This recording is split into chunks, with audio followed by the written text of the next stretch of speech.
This is great kibitzing, but let's go. Good evening, everybody. Welcome to our regular June 9th Town Board meeting, the Town of Rhinebeck. Thank you for coming. Thank you for watching at home. Would you please stand for the Pledge of Allegiance?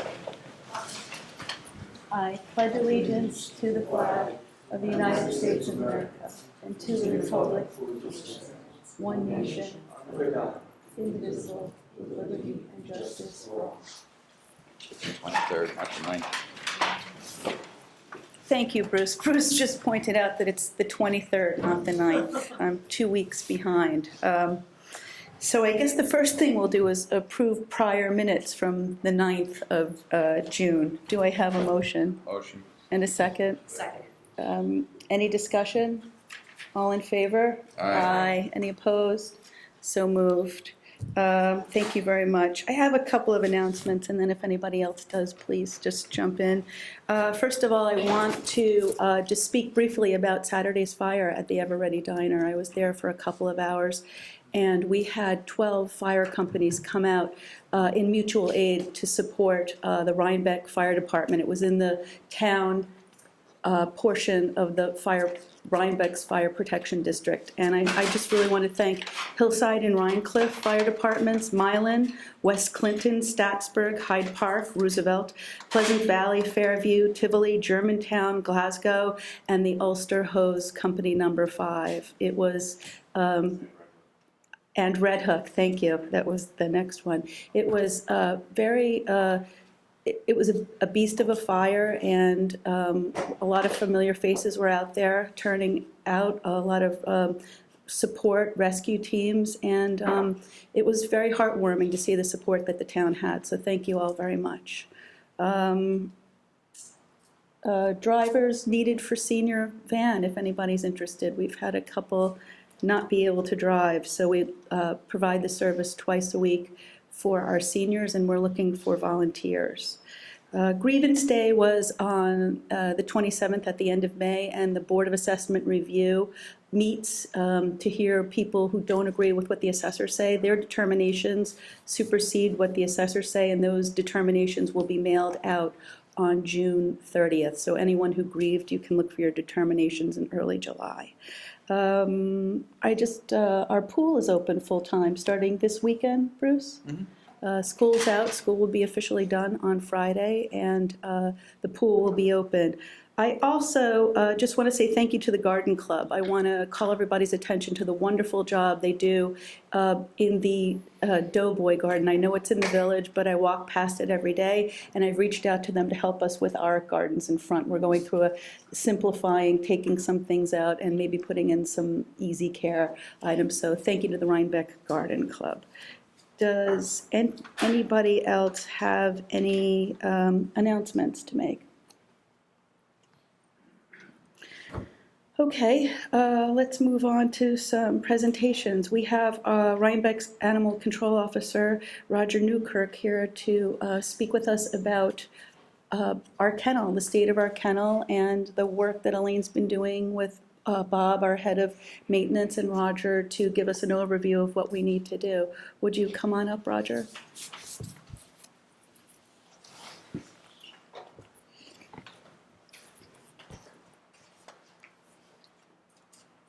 Thanks for coming. Elaine, do you want to introduce the issue or just Sure. briefly tell us? Quite some time ago, I had a conversation with Roger about the dog kennel in the town of Rhinebeck, the conditions there. Small dogs were getting out of some holes in the fence that, by the way, I understand from Bobby today he has fixed temporarily, but he was down there this afternoon. And then the other problem was that because the dog kennel is lower in the ground than the other buildings around the highway department, the rainwater is going down into the kennels, and in some cases, the dogs have been almost submerged in water, where at one point one dog was up on its hind legs trying to stay dry, which is it's a terrible situation to be in, so we know we need to do something about the kennels. At our last meeting, Joe Gelb had asked for numbers for the number of dogs that we've been boarding at the town kennel for the past 5 years or so. So I think it was from 2009 till 2013. So we were going to discuss those numbers and then possibility, and I wanted Roger to come here too to talk about any concerns and recommendations that Roger said has with regard to the dog kennels, because he's been doing this for a number of years. And he's been dealing with this issue for quite a long time and has the history. Thank you. You're welcome. Yeah, this is a 6-year rundown. I went back a lot further, but I went back to 09 up to the present right now. I just put 2 dogs in there today, so let's say you said Bob fixed the fence Not temporary. permanently, temporarily. He said what he did was he lowered the fence so that the hole no longer existed where the small dogs were getting out of, with the understanding that that's a very short-term solution to the problem. But it's a Band-Aid for A now. couple real small dogs in there. Just now picked them up on the Okay, oh, good, okay, so this is good timing. But anyway, I have, this is just a rough, from 2009 to present, we have picked up, sounds like a small number, 59 dogs. Sounds like a small number. But a lot of these dogs, I account for goes through the kennel, and some of them, they don't go actually through the kennel because there's a lot of people who will find dogs, and they'll say, I love this dog, if I could adopt it. Don't do anything with it, don't destroy it, which we don't do that. Don't destroy it, you love this dog, yeah, I'd love to adopt it. So basically what I tell people is, I'll tell you what, it's gonna cost you a lot of money to get this dog back if we take possession of it. Why don't you keep it for the 5 days, which is redemption time, mandate by the state. 5 days, we gotta keep it before I can adopt it out or take it to Columbia Green, which we deal with contract. So I got a lot of dogs that are accounted for that way, and they didn't go through our kennel. So that's why we have 59 dogs accounted for. And only 7 of those dogs ever went to Columbia Green. So we didn't have to pay for, I forget what the price is now, what the contract is, like $130 a dog. So I try to keep those numbers down any way I can by either adopting dogs out, getting them ultimately back to their owners, pretty much, you know. So only 7 of those dogs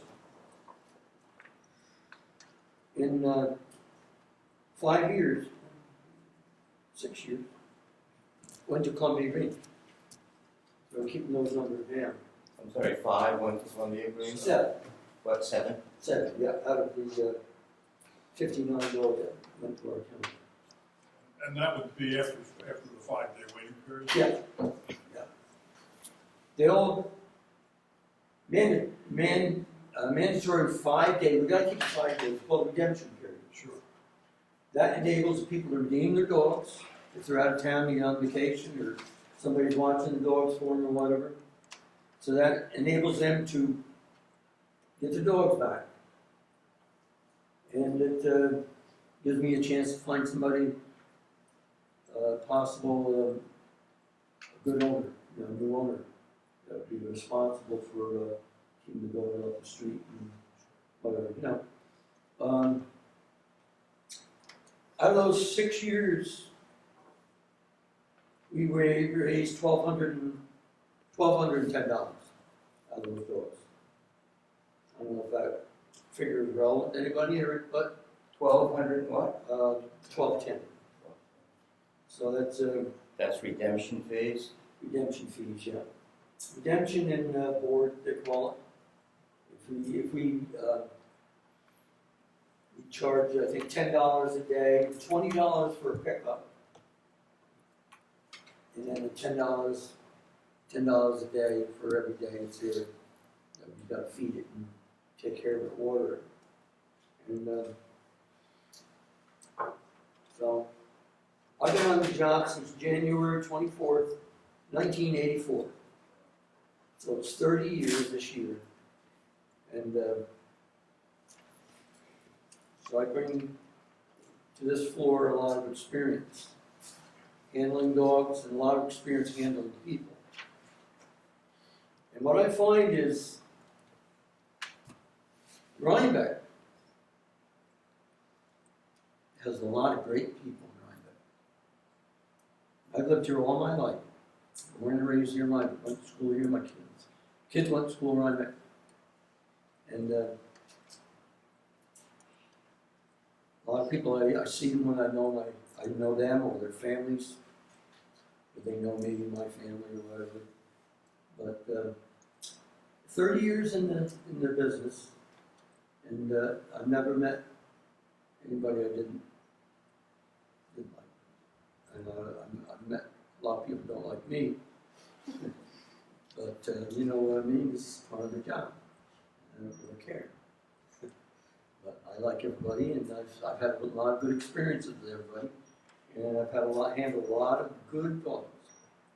And then each dog I handle, I got to try to handle it with the idea that it's somebody's pet.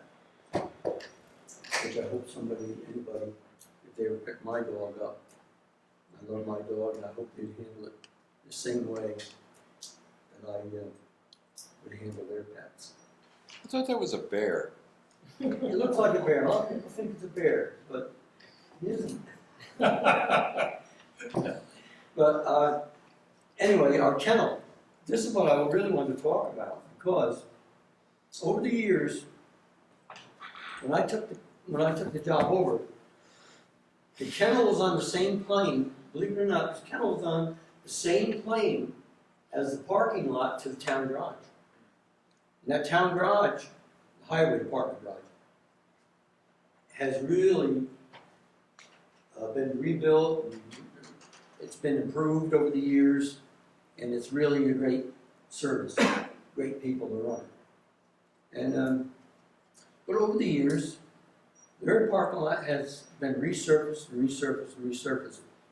So now their parking lot is up here, and my old kennel is down here in comparison.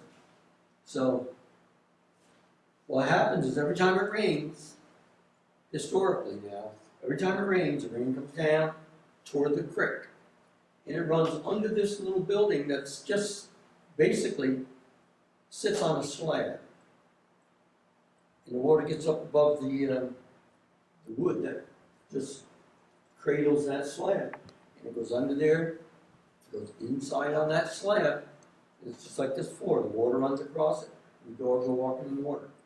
And it runs right on out to the runs where I have the outside runs where they go out and exercise and enjoy the fresh air. And it just runs in, runs right on out, runs in, runs right on out. And at times, we've had floods, big bad storms and everything, where that creek has risen and comes up higher than I think it's like a 6 or 8 inch slab, and it comes up above that. So now, like a couple of years ago, you had a couple little dogs in there, and the guys down at the town rescued the one. I think it was a beagle at that time. He had to literally stand up on his hind legs and lean up on the screen so he could get out of the water. And by the time they reached me at my job and I got here, they had rescued the dog. They got in the cage and took the dog over in the garage and fed it, watered it, and had a place for it to stay for a couple of days until someone, I forget now, some kind-hearted soul came and took care of the dog and fostered it until we could get a home for her. So that's my dilemma right now, that water comes in that building, and even if you get a thunderstorm where it really comes down pretty heavily, it comes in on the floor and runs across. So Kathy bought some pallets for me. It's like plastic pallets, probably they might be 6 inches high, 4 to 6 inches. And you put them down and put bedding on top. And I work at a dealership, garage dealership, so I bring home a lot of the floor mats that they're throwing away, they're nice rugs, floor mats, and they want to put new floor mats in the car, so I'll bring them in, cost, effective, because it doesn't cost the town anything. So, I put them down on these pallets, and they have a nice bed.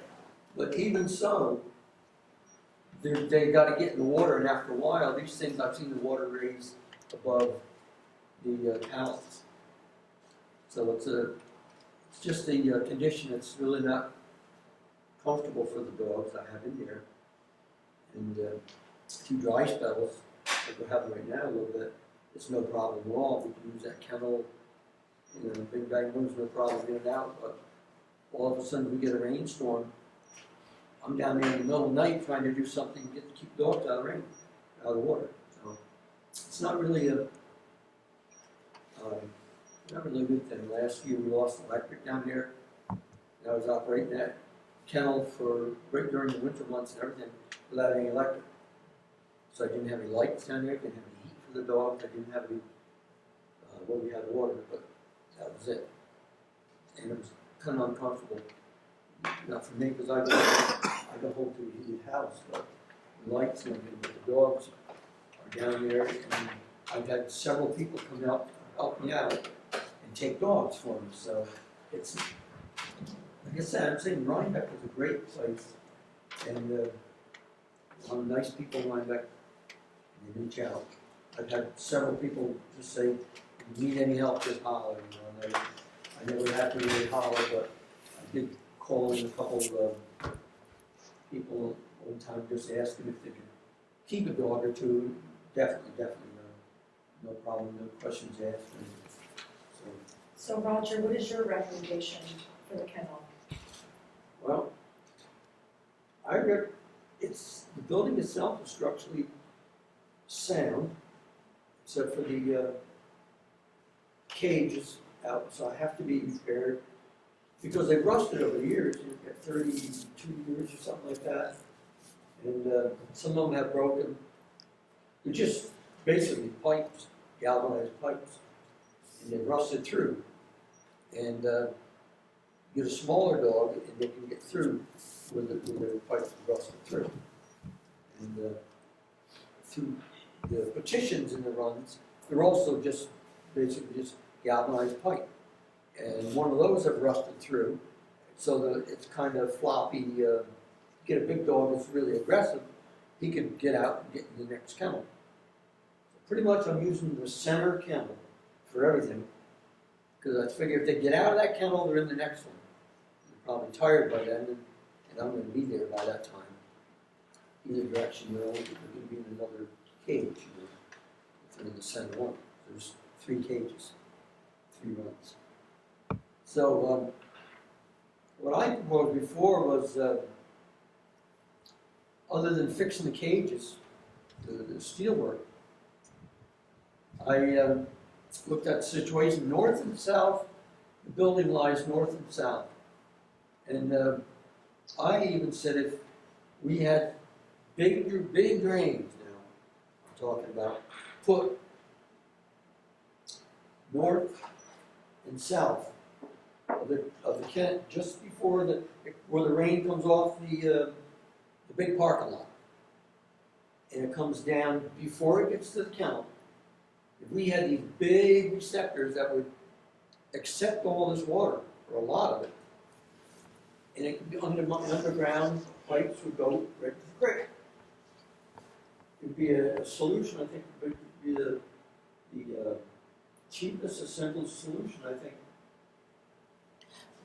So you think the building's sound enough with a little patching and maybe some new fencing, whether we put drainage or a raised foundation, we could work with that? Definitely. I think that the building is structurally sound, where we can do minimal maintenance on it. I know Bobby looked at it, Fitzpatrick, he looked at it, and he thought that all the rain that we had in it, inside, he's thinking about the inside being mold, possibly. Yeah. Up so high. I don't know. I mean, it could be. I didn't look at it, but the walls were really engulfed in this wall, up probably good 2 feet up on the wall where this water was, and it's not too much insulation in that building. Yeah, I was gonna say, does it bother you that it's not insulated? And It's not very Bobby's much- concern was mold, and have you looked at it with Bob? I haven't. Maybe that would be a good idea. He said he's been there several times, but I've seen where the dogs have chewed holes, Right, nervous dogs will chew holes in where the guillotine doors go up and down. And they'll chew holes in there and stuff, and you can see, I've got a lot of insulation I've had to pull out of there because I didn't want them to get it heated. but you like that the dogs are housed here. What's your opinion about outsourcing the dogs to vets' offices or, I wouldn't really go for that, simply because right now, Red Hook, they don't have a facility. And they use ours every now and again. As just a friendly gesture, Mhm. helping towns out. If I'm not using the kennel, if I don't have dogs in there, the kennel is open, and I had Red Hook dog warden last night put a dog in there that was like an emergency pickup.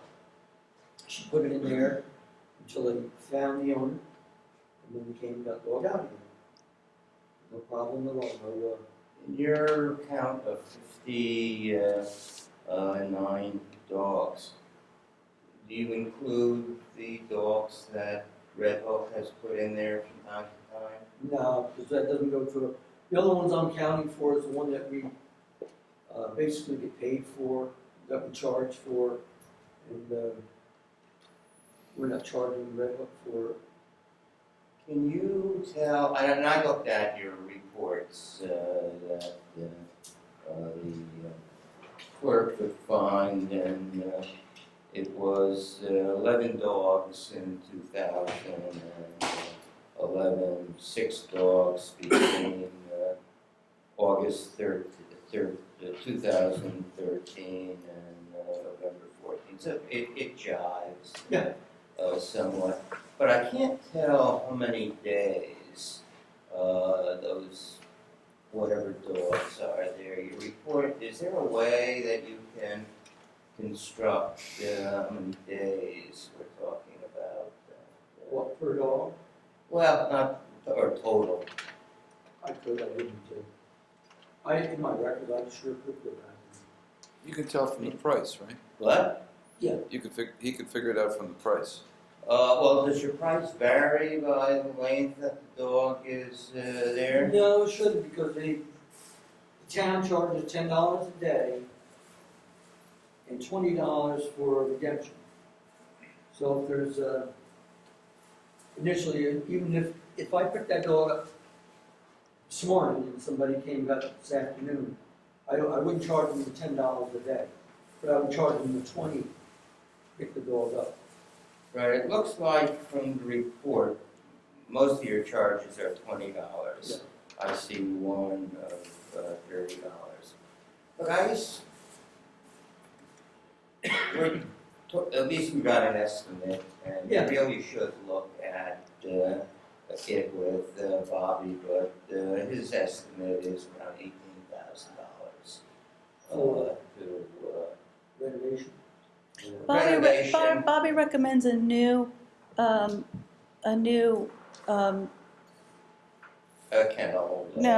what am I can't think of the word. I know how. Foundation, a new foundation and a new building. I spoke with him about that. We had different ideas, kicking them around one day, and pretty much what he said, he'd like to raise the building up. Yep. So, well, in doing that, you have a cement floor, you can't raise the cement floor.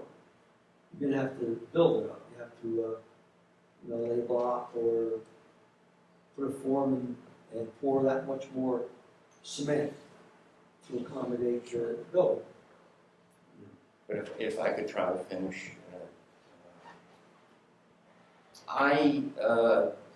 because we're talking about big expenditure, a few dogs, I did speak to a local vet as to whether they would even consider boarding dogs. They said they would at least consider it. They would Who's like, that? I'd like to, Who was well, that? before I do it publicly, they would like to talk to you. And I gather there's some other kennels. I'm not advocating one position or the other, but I think in fairness, since we're talking about perhaps $18,000, we ought to explore other possibilities. Would you be willing to talk to people who have kennels in Rhinebeck to see what would be involved? Ultimately, it may not be a good idea, I don't know. If I could arrange it, would you at least speak to? I'll speak to anybody, sure, I'll definitely speak to them. But with all due respect, we have our own facility and I'd rather see us go that direction. I've had a lot of people take dogs to Rhinebeck Animal Hospital. Like during the day, they find they're not available, to take them right to there, and they'll call up and they'll say, when can Roger come and get this dog? So it's not something that, I'm sure they don't have all this extra space to house a dog. It's not being treated by them. And I'm sure that that's just Rhinebeck Animal Hospital. Let me reach out to you next week if I could. All right, want to find out more about it? And Sure. I'll talk, I'll talk to somebody that, but I think, right now, I mean, if people want to pick their dog up, they don't really want to go to another town or something like this to even identify it. They'll call me up and say, do you have my dog? And let me go look at it, see if it is my dog. A lot of dogs don't have ID on them. So they're going to run to the kennel. They're not going to run, to Hyde Park or Pine Plains or something like this to look at a dog, find out if it's their dog. Do a lot of the dogs you pick up, do they have collars or? A lot of them don't. A lot of them don't have ID, that's why I have to keep them for a period of time because I gotta find out who they are, who's gonna call, if it's a really nice dog. I time and time again, I've said, my phone's gonna ring right off the wall tonight. This is a beautiful dog, lab or a nice shepherd or cocker spaniel or whatever.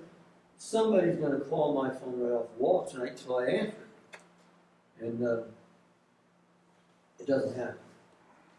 So I keep it, and I keep it, and I keep it. Because too nice of a dog, darn well that somebody has got a broken heart for losing this dog. And they want it back, But it'll be a well-fed dog and everything, well-groomed. So you just don't, you just don't know which way it's going to go.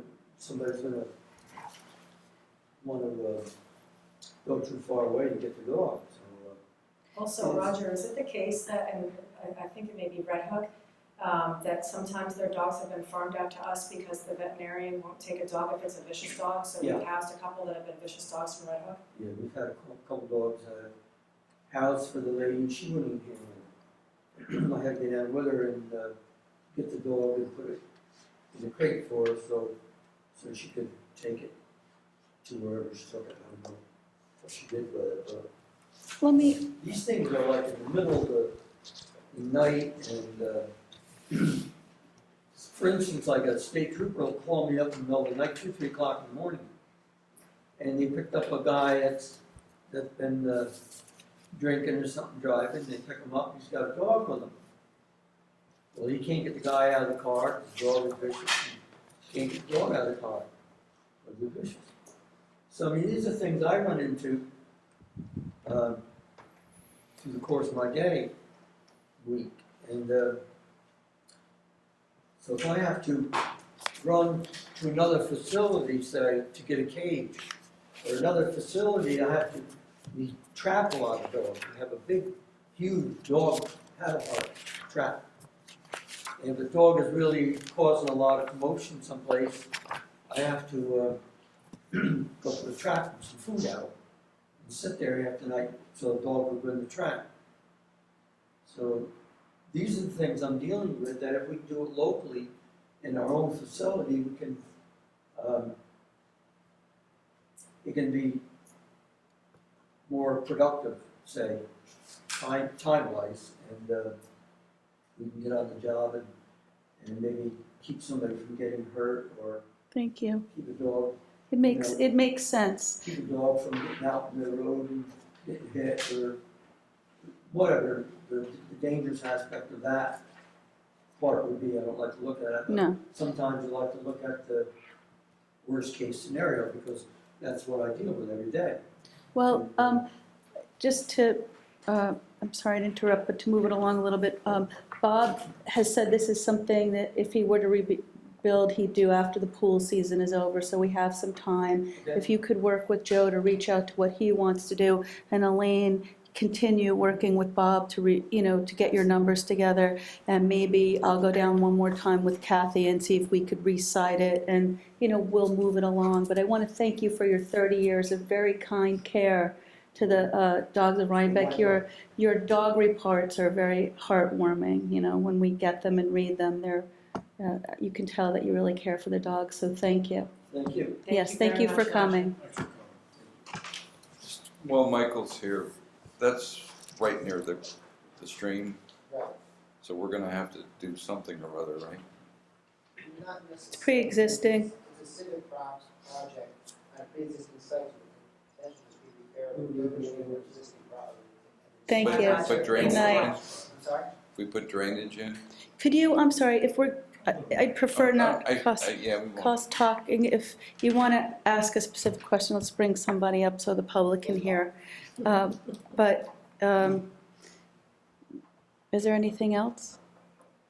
Okay, anybody, other comments? That was a nice presentation. Thanks for the work, and we'll push it along, and we have the summer to come up with a solution. Yes. Item number 2 on presentations, we have Ryan Dowden, our chair of the Conservation Advisory Board here. He's here to present the Hudsonia Resilient Communities proposal for us. It's tab number 8 for the board members. Hi, Ryan. Good evening. Thanks for coming. You're welcome. Happy to be here. I'm not going to do too much talking because I see Eric and Gretchen from Hudsonia are here, and they can probably give you a more detailed Great. explanation of sort of the ins and outs of this RFP. Just from a CAB standpoint, we would really encourage the board to go forward with this because this Friday is the deadline to actually the consultant Yep, would we've. nominate. I got it out to everybody. I've read it. I hope everybody else has. I'm prepared to vote. And I think we have Eric Kiviat and Gretchen. I'm sorry, I forget your last name. Kip Stevenson. If you could come up and maybe give us a very brief overview, that would be great for the public. Yeah, just the CAB is behind this 100% because I Thank think you. this would just be another information tool that we can use, especially because of our coastline and the whole estuary itself. Well, Our thanks section of Hudson Thanks River. for bringing it forward to our So- attention and working on it. Well, Yeah. Thank you, Michael, as well. But I will speak to Gretchen and Eric.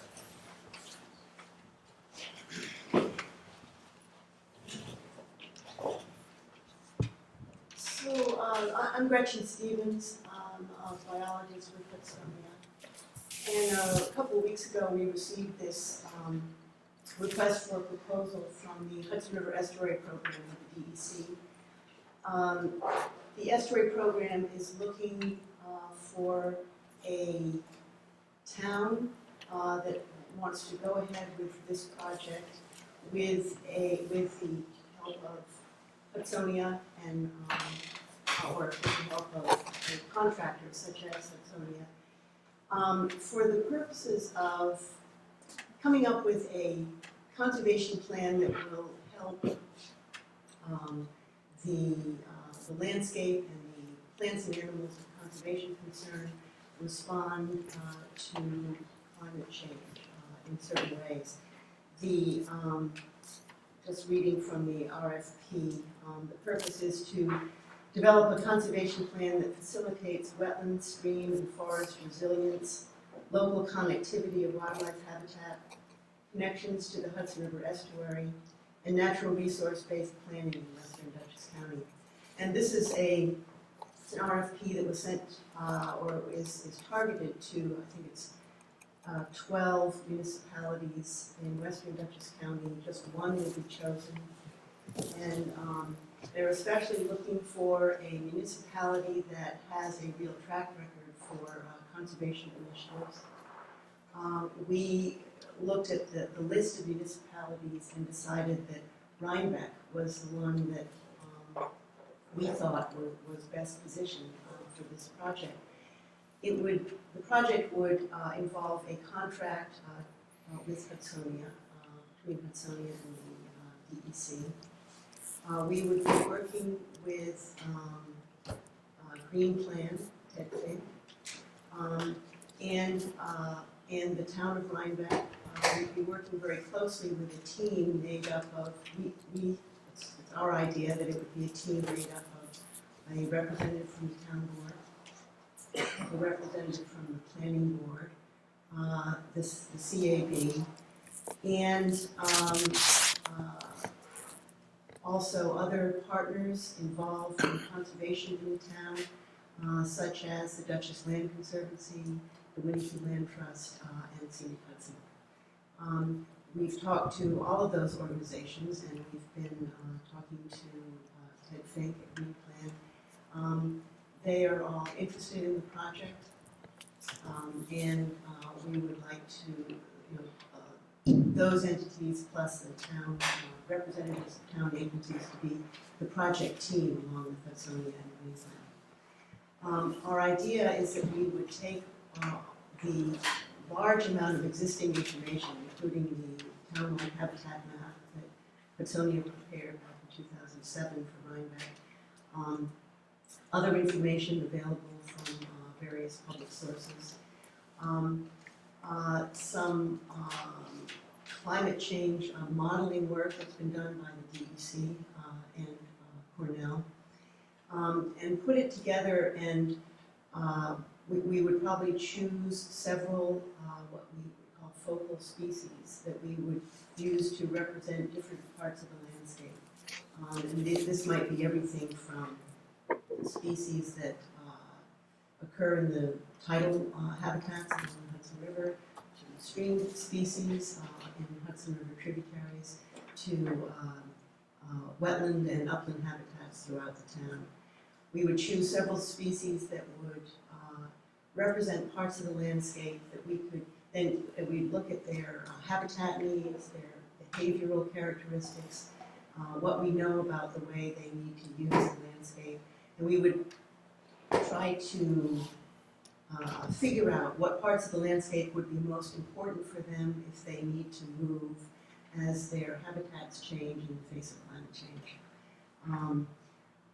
We would then, once we've identified perhaps the important parts of the landscape in this scheme, we, with the help of Green Plan, would look at the existing situation in Rhinebeck in terms of local legislation, local regulations and review procedures, the open space plan, the zoning ordinance, and see what parts of this, these connectivity areas in the town could be protected with existing legislation and existing procedures and other kinds of non-regulatory measures that are in place in the town. We would see if there are gaps and if there are other things that the town might want to develop or adopt in order to protect some of these important areas.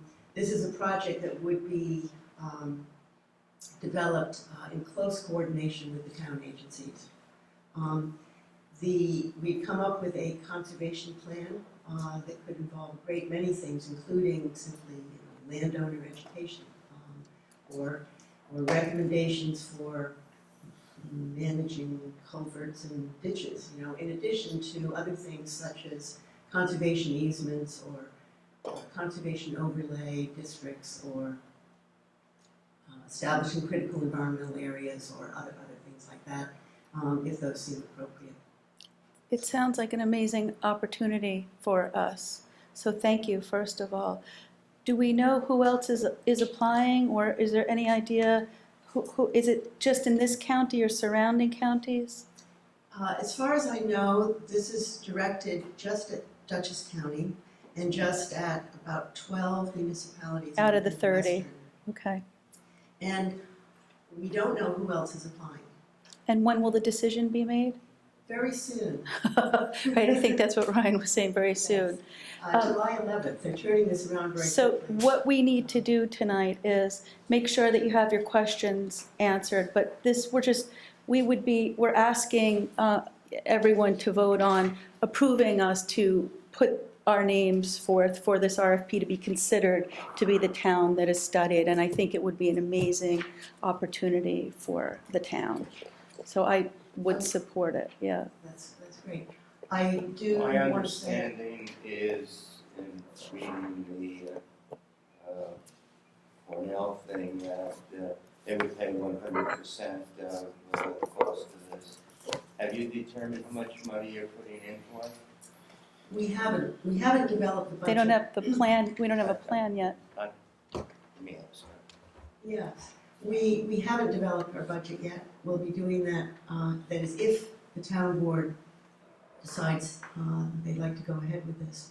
We'll be doing that in the next few days. We need to submit the proposal on Friday. But there would be no cost to the town. And the report would be done by the end of the year. That's right, it has to be, would be due in the middle of December. How It'll be a much, very quick turnaround. how much time do you need from the town board, Yeah, or you can run with this without that much involvement by the town board? what we would expect to do is have, first of all, an initial meeting and develop a team, figure out who's going to represent each of the town agencies that would be involved. Then, and discuss some of the general background ideas for the project. Then, at least my idea is that Hudsonia would go ahead and start doing the landscape analysis. When that is nearing completion, we would have another meeting with the project team to discuss what we're coming up with and get ideas about, how we might move forward with, looking at the town situation and any new measures that we might want to put in place. So my idea is that the town agency involvement, it would first of all be representatives of the town agencies. It wouldn't need to be, A quorum, meetings right. of the whole boards. We would meet at several junctures. There would probably be, I would imagine, 4 perhaps meetings. And in between that, there would be probably email communication of various kinds. But it would not be, in between those, it wouldn't be a great deal of time. It would be reading some material and thinking about some of the issues and ideas. Does anybody else have any questions or comments? You said there would be property owner education potentially and stormwater management guidelines, the education, things like that? Perhaps. Okay. I like that. And the reason I like that because it's something positive and not just saying you can't do something. It's helping people to figure out what to do, which is different than a lot of what we've got so far. So, I'm for this. Thank you very much. If there are no more questions or no further discussion, I'd like to ask for a motion for our resolution number 2014-258, approving the collaboration with Hudsonia in responding to a request for proposal from the New York DEC Hudson River Estuary Program in connection with developing a local plan or program for adapting climate change here in Rhinebeck. Do I have a motion? And a second, would you like to? Second. Thank you, Elaine. Any further discussion? All in favor? Aye. Any opposed? So moved. Thank you. And thank you very much for coming. Ryan and Michael, thanks for bringing this forward, and we'll look forward to working with you if we get chosen. And I hope we do. That's great. Yes, you're welcome. It's number 8 on. Yes, we're working backwards tonight like we usually do. Committee reports. Does anybody else have any committee reports? Well, let me just say, with respect to the open space and affordable housing. I think that's a liaison report. Oh, Or, okay. yeah. I didn't know if Ryan or Michael are here as committee boards. Any reports? If not, we can move to liaison reports. He's thinking. Okay. Next item, liaison reports. And Joe, you have a... I was going to say the Open Space and Affordable Housing Committee has been thinking about and trying to sketch out a possible program for assistance to people with respect to meeting down payments on housing. It would be people who fall in the category that we have a program for at the Gardens, people whose fall below the average median income of Dutchess County. Thinking about it, we're still sketching it out. It would pay a certain amount of the down payment in connection with a loan that would be payable when the house is sold. And the committee is talking about whether it should be interest-bearing, non-interest-bearing, but the interest would not be payable again until the unit is sold. So we're thinking about it, the committee is thinking about it when it's ready, it will be presented to council. Do you have any idea where you are with this process, Joe, or any recommendations? Will you have something for us this summer to think about, even if it's just... I hope so. even if it's just bullet points It'll be that- the last part of the summer. Yeah, even if they're That bullet list. points that we could discuss before we send the committee out for a final revision, it would be great. Thank you. Anything else, Alan? I know you had some solar work you were doing. We reset our solar panels last week. Yeah, we're still, we had online monitoring of the solar panels in town hall. Yeah, I logged on. It's amazing. Sorry? I logged on. Yeah, unfortunately, it doesn't work 100% of the No. time. So, When it does work, it's interesting. the solar company is coming out to check out the one in town hall, the one in the transfer station, because there's no internet there, you can't get at it. But I'm gonna go out there and dump the readings off the controller, which we can do. And so we can, and it accumulates data. You can get all the data from the moment it was started until present day, so we can see that it's still working and see that Terrific, what the statistics are, terrific, instead of spending the money to get an internet connection. terrific. Anybody else? Aline, Bruce? Well, I had a question back on the solar. We can see the credit or whatever from the electric bill, right? Yes, So we could cross-reference that. right. So, But basically, there's a website. I can't tell you what it is off the top of my head, but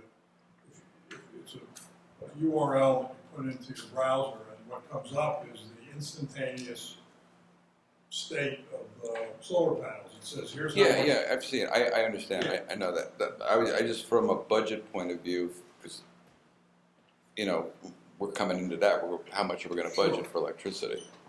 I think, so that we can get that off of the bills. So- Yeah, but what we're losing by not having the internet is that if the system goes down, We don't know. we don't know, the solar company doesn't know, and part of the deal is they monitor it 24 hours a day, Okay. 7 days a week, so we're really blind to it. Yeah, unfortunately, what Reef Lincoln, that whole thing is the internet rather than the solar panel. We've never been able to determine what savings, if any, there are from the solar panels down at the pool. And this is before any of our times, Yeah. but we've never been able to figure that out. But I think that was a different technology when Yeah. that was done. While we're talking about solar panels, we probably should have a cleaning of the solar panels. I know the highway department cleaned their panels, but the panels at the transfer station and the town hall have not been cleaned. Maybe I'll contact the vendor to see whether we can do that ourselves or whether we should ask them to come out and clean panels. Great. Anybody else have a couple of things? No? Rec's going. Rec is going. Rec's going full bore. People are signing up. I can't get a current count on how many people are registered because it keeps changing every time I go to check. Going up. Pardon me? I said it's going up, I hope. Yeah, it is. It's a really strange thing. I don't know why. It is low this year compared to my expectations, and come to find out there's a pending file where if all the payments and all the forms and everything aren't there, then they don't, until they get out of the pending file, they don't count as registered. So that's what's going on there. So taking the pending into consideration, we're on track. We're still up, but that's not unusual for this time of year. It just seems low to me from my expectations. We're running the concession stand this year. That Joe and I were talking about that before. Just so you know, what we're doing with the cash down there is cashiers check the concession stand, beginning cash, ending cash, and all expenses, and vice versa. So we're getting a double check besides everything else we do. Because that could be a concern. Well, as the auditors pointed out in the past, where there's cash, we need to Right. be vigilant, right? And So they thank pointed you. out in the past that we were okay. We're okay, yep. As far as this place goes, the boiler, Weston Sampson gave us the sizing or the estimate for the grant. They sent it back. I guess it's in your mail someplace. What you probably don't have is I put the asbestos abatement in from the previous one, so it brought it up to the $275 project cost that we had talked about originally. So that was done. Bobby's having a lot of problems with the mower electrically. It's shorting out and just stops on you. So that may be an issue for the future. So, okay. I had a request, Bruce, and I'm going to forward it to you if you're all right with it. One of my fellow supervisors from Wappinger has asked about our dog park, and Sue Crane and I answered her that we share one in an IMA, and your lead from here. If you don't mind, I'll refer your name to. I already got it. Oh, you did? Okay. Yeah. So thank you. Tech, we're sort of in stage one of our installation. We've got the racks in the back and the servers. I'm going to be auditing what we've received and what's been installed while Alan's on vacation, and auditing all of the labor charges for that phase as well. But we should have the first test computer up in the clerk's office within a week or so. So it's crawling along. And then we'll move over to Village Hall once we get Town Hall. Will that fix the website? No, that's a whole separate issue. That's a Okay. whole separate issue. But Anything thanks for else? asking, yeah. Okay. I did get a inquiry from the press regarding our last meeting's discussion about the artifacts in the park. Alan, I know you were going to work on the letter, and while on vacation, if I have time, I'll work with Nancy on it and vet it with the board and get it out, if that's all right with you. Sure. All right. Anything else? Emergency services. Today, I met with our new commissioner, the county commissioner of Department of Public Works, Noe Neely, and with Bob Balkin, who's the deputy commissioner of roads for the county, Kathy Kinsella, Henry Campbell, and myself on Slate Quarry Road. As you guys are probably aware, and the public is, it's very accident prone. And last week, again, the rescue squad was out 3 times on one day for accidents in the same stretch. So I want to thank the county commissioner and deputy commissioner. You were they were very quick to respond to us. They came out, we walked that area, we walked Morton Road where there's a lot of washout, and we looked at another couple of problematic junctures on county roads within the town. They came up with a lot of ideas, and there'll be recommendations in writing, which we can present. But one thing that we're looking on is doing an updated study. Michael, it's right near your house. The last study, I think, was done in 2008. So this summer, for a week, they'd monitor and count all the cars, which would enable us to come up with a speed limit. We could lower the speed limit based on what that data is. They would support us in our resolution to the state. The state sets the traffic limits on the roads. So the first part of mitigating all of these safety issues would be lowering the speed limit on that portion, looking at some new micro resurfacing, some to correct for slippage, some signage, chevrons, traffic calming signs. So they came up with a lot of good ideas that we will be working on within the next couple of months to implement. So again, thank you to Noel and Bob for coming out today. They spent a couple hours with us out here, and Kathy and Henry Campbell. Anybody else? Website? I don't think there's anything to talk about. It's, our deputy clerk, who's also our secretary for the planning board, is our web master. And we have a committed web committee of 1 or 2, and it's implementing, it's hours, it's labor hours to get the information on there. And unfortunately, we're stretched thin. Maybe I'm not asking. I thought we were getting a new website. Drupal Garden, yep. And the one that we have right now, she gets HTML or whatever on her screen. She has it worse than we do. Yeah.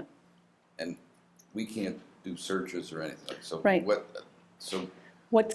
The new website is waiting on her? Yes, all the data has to be transferred, and we have to make it live. We're also,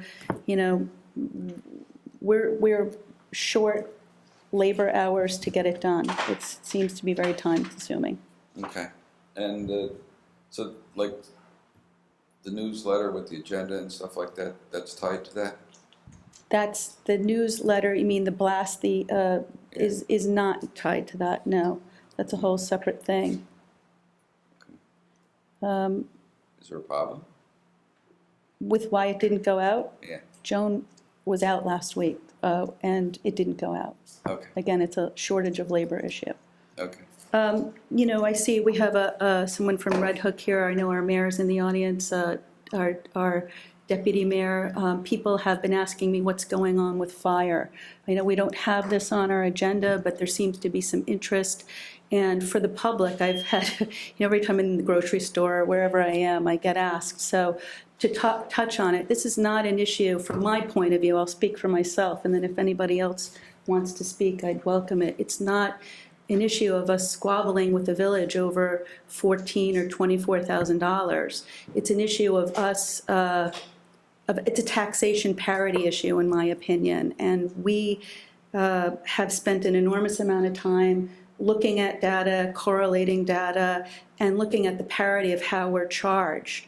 We have been elected to oversee finances for our taxpayers, and we have no say in the budgeting of the fire department that serves our fire protection district. So we are thankful for the service that we get from the Rhinebeck Fire Department, and we are doing our diligence for our citizens in the fire protection district. We can't just sign off on a $40,000 or $50,000 tax increase without knowing why. So I think we're spending a lot of time looking at this. We've hired an attorney who seems to be an expert in the fire field, who's advising us on legalities of what we can and can't pay. We've asked the village for a standalone budget so that we could look at it, but I want to let our taxpayers know that we're working on this. It's not a money squabble, it's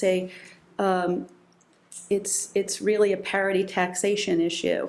And we have no, I guess we're not a partner in the fire department with the village. We're, in a sense, a customer. So we're looking at how they're charging us and working to come to an equitable agreement on behalf of our citizens. We're also very mindful that our village citizens who support the fire department are our residents as well. So it's a complicated issue that we're trying to work out. I don't know if anybody wants to add anything, but, sorry? So that was a good summary. Thank you. Anybody else? I just want to say that, speaking from one of the newest members' point of view and somebody who has very little knowledge of these numbers and how it works, my feeling from the beginning was that I would like to see an outside mediator, somebody who's neutral, because I understand the town has looked at certain numbers and feels strongly about the numbers that they've been reviewing, and I understand the same is true for the village. There's a gray area somewhere in my view, but I think it's so important to keep good relations. I mean, we're each other's neighbors and friends, and we work together in local government. So I am still advocating for a neutral outside mediation entity outside of an attorney that might be able to find some agreement between the two groups. There's always some common ground to be found, I believe, and that's what I hope for. Thank you. Thanks, Elaine. Bruce, anything to add to my summary? Any questions from the public, village trustees? Okay. Please, yes. Yeah.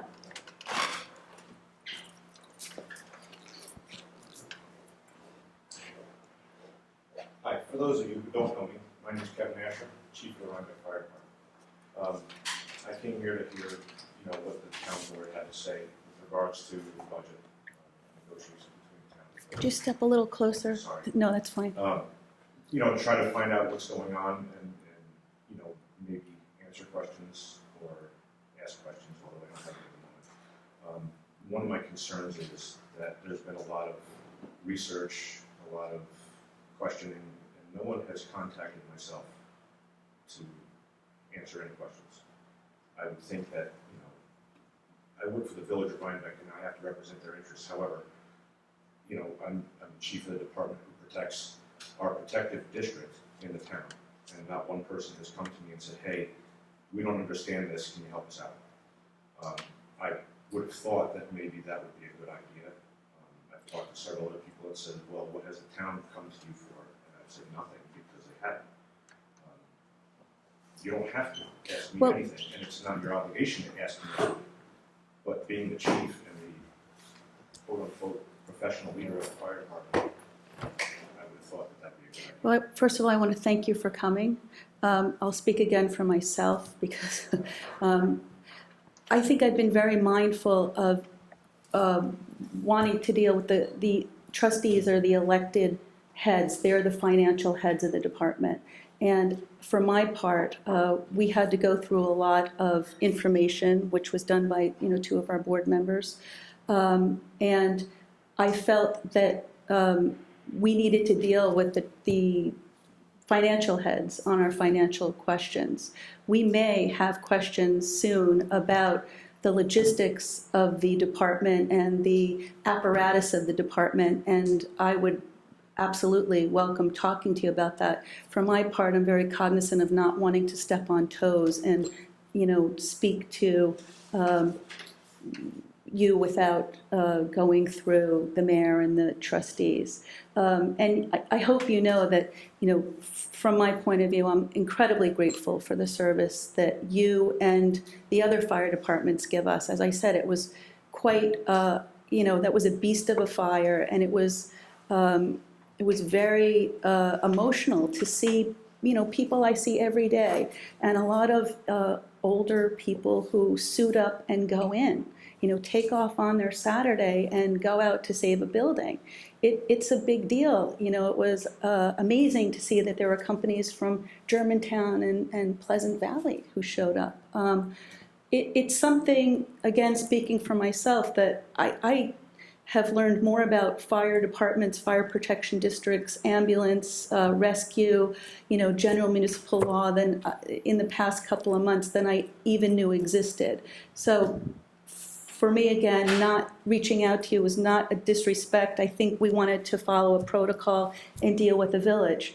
Again, speaking for myself, I would love to see a standalone budget for the fire department. I would like to know where the money goes to.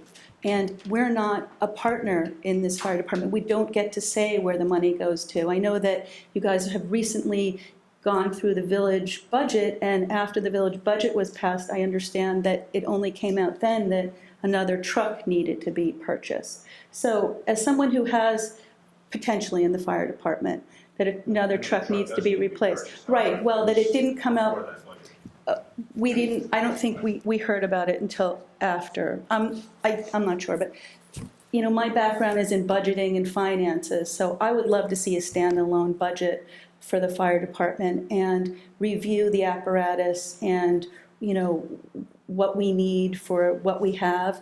But we're a client of the fire department, not a partner, so I'm very cognizant of not stepping on toes. You go to who you work with. So please don't take it as a sign of disrespect, and I will take you up on it. I'd love to speak to you if it's okay with, the mayor and the trustees. And thank you. I don't necessarily see it as a form of disrespect. My concern was that, there are strategic and tactical things that we do in the fire service that I can answer the mayor or the trustees questions about it, and then they can come back to you, and things could get lost in translation simply because, they're not involved in the day-to-day operations. I think it'd be easier to go directly, and if you're willing, when the time is Absolutely. right, I'd like to have a say in that. Yes. Part of my other concern is the quality of protection that the town receives as compared to if they were to choose another option. I don't think that there is another option where the town taxpayers are going to receive the level of quality of fire protection and EMS coverage that we provide. I think that, as again, just from what I witnessed in the couple of, since I've been a supervisor, it's extraordinary what we receive from volunteers. Thank you for that. I just want to say that, it's a concern for us to have to, it came up when our budget was almost due. We were told we need an extra $47,000, and basically if we don't pay it, we wouldn't get the coverage. So it threw us into a bit of a tailspin, and we had to play catch-up to figure out why. The concern for me as chief financial officer of this town body is to mitigate my constituents' exposure to unplanned for expenses that I can't control, because I neither vote for or control the spending in the fire department. That's the due diligence that we're working on here. Did I state that well, or so? Yeah, the thing you didn't point out is that our payment to the Rhinebeck Fire Department through the Rhinebeck Village is half your budget. So it's not a small fraction. I understand. That's above my pay grade. Well, I understand. I'd appreciate you explaining that. so But really, it's- that's We pay for half of it, and we have no oversight. So it's if any other vendor came to us and said, we're raising your very expensive, the service we charged you by 27%, take it or you have nothing, you know, because it's fire protection, which is paramount to our citizens, because it's a village department, and because our village residents foot the other half of the bill, we've been really cognizant and meticulous in our research. We don't want to undermine the health of the fire department or the tax burden on either our village residents by doing something rash or accepting the tax burden for our fire protection district people without knowing. One thing that would be helpful would be a standalone budget. You know, we've also been paying for a fire truck and an ambulance truck, which is a capital expense, and as we found out, should not be paid by us. When it's sold, we don't get the money back. That's above his grade, though. Yeah. It is. Well, which is However, why I can we're- remind you that but- the ambulance was paid for through donations 100%. It was not. We've been paying, If I understand correctly, and I may be wrong, the town pays a portion of that maintenance and for coverage. I could be totally wrong about that, but that's how I understand it. yes, I believe, Bruce, can you speak to this so I don't, I'm so confused at this point. I thought we were giving money $7,500 a year? to buy it. Yeah. And then then it somehow got rolled over to maintaining it. We were approached for money to buy it, But originally, what we thought we were doing was giving money to buy it. yeah. So I think, There again, that was before I was chief. I'm not exactly sure how that. Well, I have clouds now in my head from this, so, Well, Bruce- frankly, so do I, and so do a lot of other people. Yeah. We're all concerned about where this is going. With the ambulance, it's if you're paying for the maintenance or you're paying for the apparatus or the equipment that goes on it or the supplies that go with it, when we go out and provide oxygen that we pay for, we provide the things that go with oxygen, a non-rebreather or a nasal cannula, all these things we have to purchase. We don't get them for free from anywhere.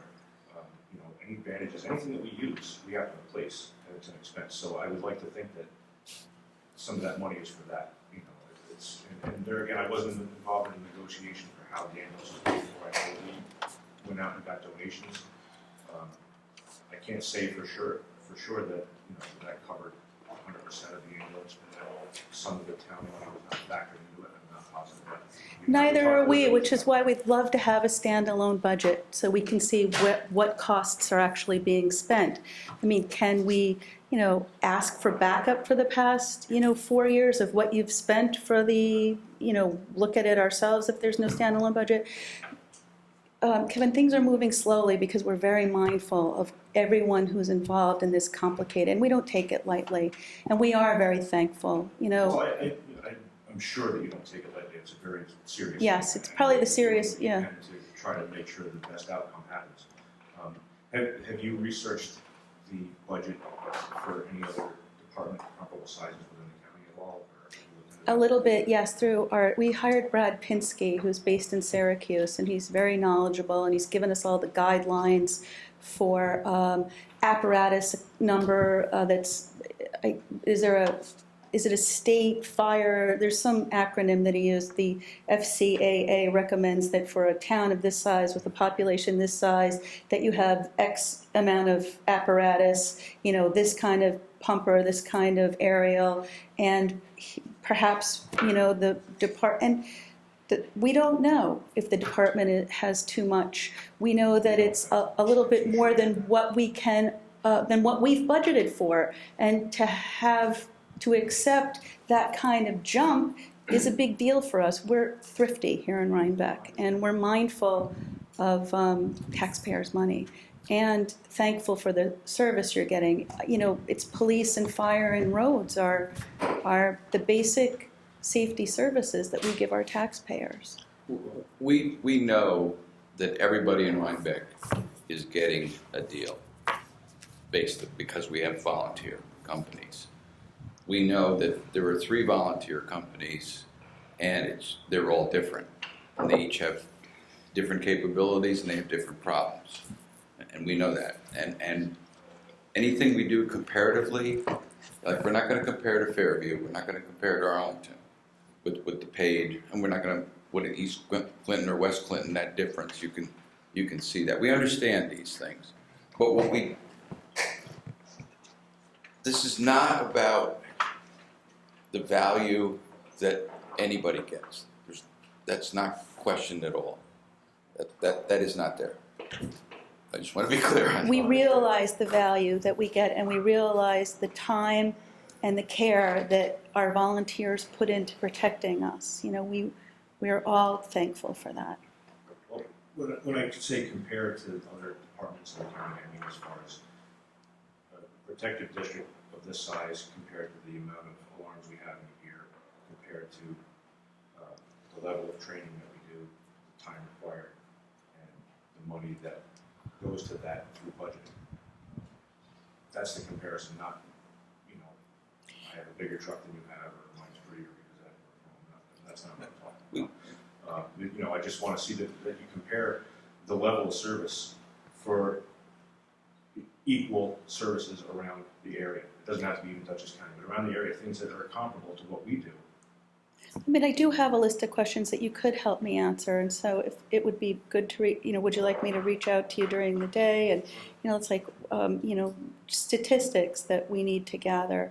And we're moving slowly because we know it's so sensitive. But our job, we're elected to, you know, watch the money and pass the local laws. And when we were sort of blindsided by this 27% hike, a $40,000 hike Well, 2 weeks before our move budget on. was due. Yeah. But just for the record, we had to look at it. We had to tease it apart and figure out why. We're learning, and we're going to ask questions. So, We thank knew you for almost offering what almost you- nothing. yeah, I mean, I knew nothing 5 months ago about this, other than, you know, in budget season, you know, we get a number and we budget it. But I really appreciate you coming here. You're welcome. You know, my rescue captain, and you know, if there's anything that, you know, we we're getting information from the village, but we're not really clear on everything. So we thought if we came and maybe there's something that we could understand to try to help this process go. Thank you. So You would- please do reach out to us. However, if you do, I just prefer that you clear it with the village because they're going to work with them. So you know, so I want to make sure that they're kept in the loop and they're aware. I'll go through the mayor or the clerk, and we'll make an appointment. Bruce and I are working on a little bit of this together. But thank you, Kevin, for Thank you all coming. for your time. Yes, and thank you for your service. Thanks a lot. Come on up, Heath. Thank you. Thank you for coming. Heath Tortorella, Mayor of the Village.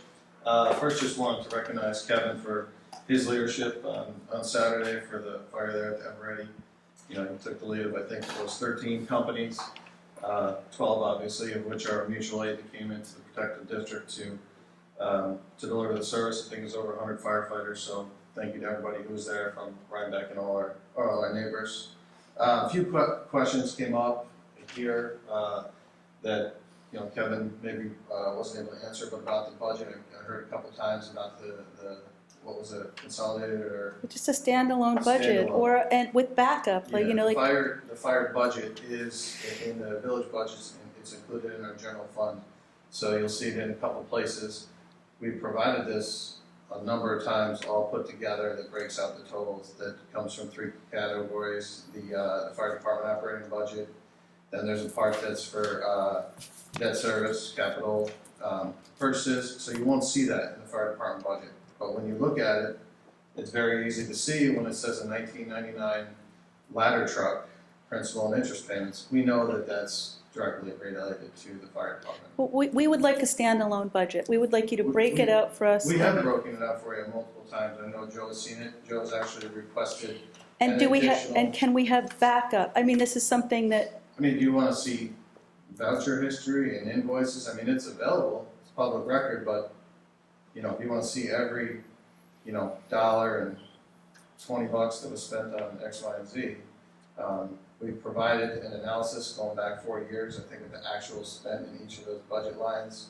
The other place where you see it in the budget sorry, Bruce? is on a municipal building, which is the firehouse. So there's some expenses there in the firehouse that's split out. There's things like what is it? VFDL, the volunteer firemen's workers' comp. Yes. If we could see that broken out from the $100,000 or the $88,000 or whatever it is, if we knew what portion of that was, of the 100,000 was for that. Okay. And then because we understand that our population out in the protected district drives that price up. And Yes. we know that. And we didn't know that before, but we know that now. So that's something Yes, that was population. yeah, Based on but per we didn't know capita. that before. So that's something we've learned, and so we want to know what that is, what that number is for that piece of insurance. You That mean kind which of- portion of it is the town population versus the village population? No, how much of it is the volunteer fireman workers' comp of the insurance Out of your workman's comp. thing? Yeah, And then we yeah, know. that's easy, that's. Yeah, but that's an example of the detail that I think Elizabeth is asking for. And, Okay, and you know, then you've got truck insurance or whatever. You know. right, this goes under general liability and all the vehicles are listed out, just like you would have here, you know, for the highway department, all our highway vehicles, and they're all split out, by amounts, and part of that goes to the, you know, all the fire apparatus that's there. Yeah, and just that little bit of detail would help us.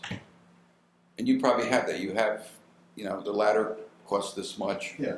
And the Yeah, it's all there Rescue in the cost. policy, and it's all been tweaked out and included in these numbers, the same, you know, Right. same ones we've been talking about going back, you know, a long time now.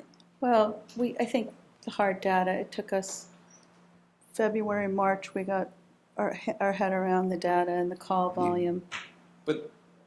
yeah, we're beyond that now. We're down to what does this mean if you know, we're looking at options. Right. And so what does this mean if we do this, that, or the other thing? Right. And that's the kind of information that helps us with that, whether it's even You know, and Worth Some of those considering. costs would be fixed no matter who your provider is. If you find another provider to provide the services, you're gonna be paying for that based on population. Or it's going to be the same no matter who's covering. yeah, That's what you're getting at. in Those concept, costs are yeah, gonna be- yeah. Be fixed. Yeah, but we see, Yeah. we don't want to do anything that is stupid and puts the safety of the residents of Rhinebeck at risk.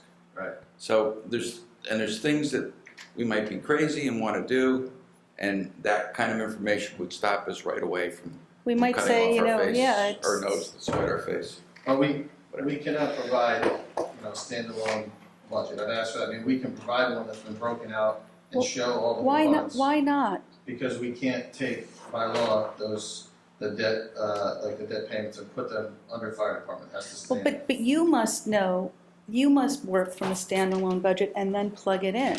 Yeah, and that's exactly what And- we've provided, with all the categories and then a total on the bottom.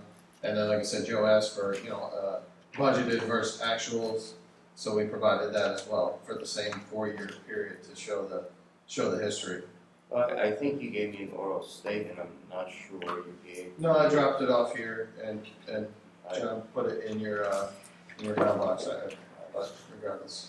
I'm not sure I've seen that. Haven't seen that. Save water in Yeah. the pack. Oh, that's Bruce right. is leaving. That sounds good. And in terms of, you know, yes, the town is a customer to the village for fire protection, but the concept of a liaison, you know, I know when I came to my first budget workshop, there was reference to a fire department liaison on the town board. I don't know who that is now on this current board, but of course, you're welcome. You're welcome to visit Kevin, I know. And you know, but we don't have voting power. We can't, No. you guys can decide you want to buy a $500,000 truck, and you could say, you, town, are responsible for half of it because half the calls are yours. That's something that doesn't sit right with me as the fiscal head of the town, is the lack of oversight, the lack of weight that we have in deciding how the money's spent.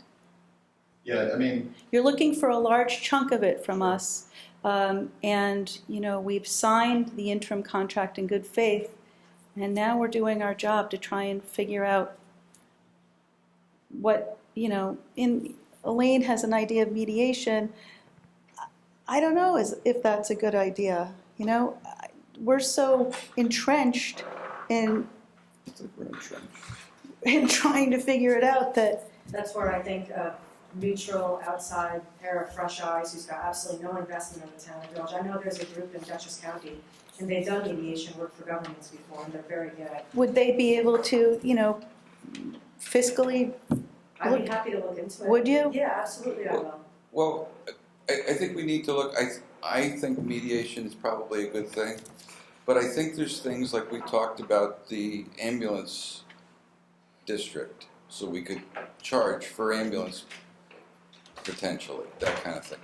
Those are kinds of things that the village and the town need to say yay or nay together on before we go to a mediator, There's because they also- don't understand. Right, there's also the idea of creating one fire district, having the, I don't know if I'm saying this right again, you know, we're learning, but one thing we learned is that, you know, there are two different tax rates. There's a tax rate that the village pays for the fire department, and then what the fire protection district pays from the town. If the town took over, or we redistricted so that there was one district of, and I realized that Hillside's separate and Ryan Cliff is separate, but at least the village and the village's portion of the fire protection district could be made into one district that's taxed the same, then we could have oversight and say in how the money's spent. And that would sit better, you know, because now we're just saying we don't have a say. Did I explain that correctly? Creating one district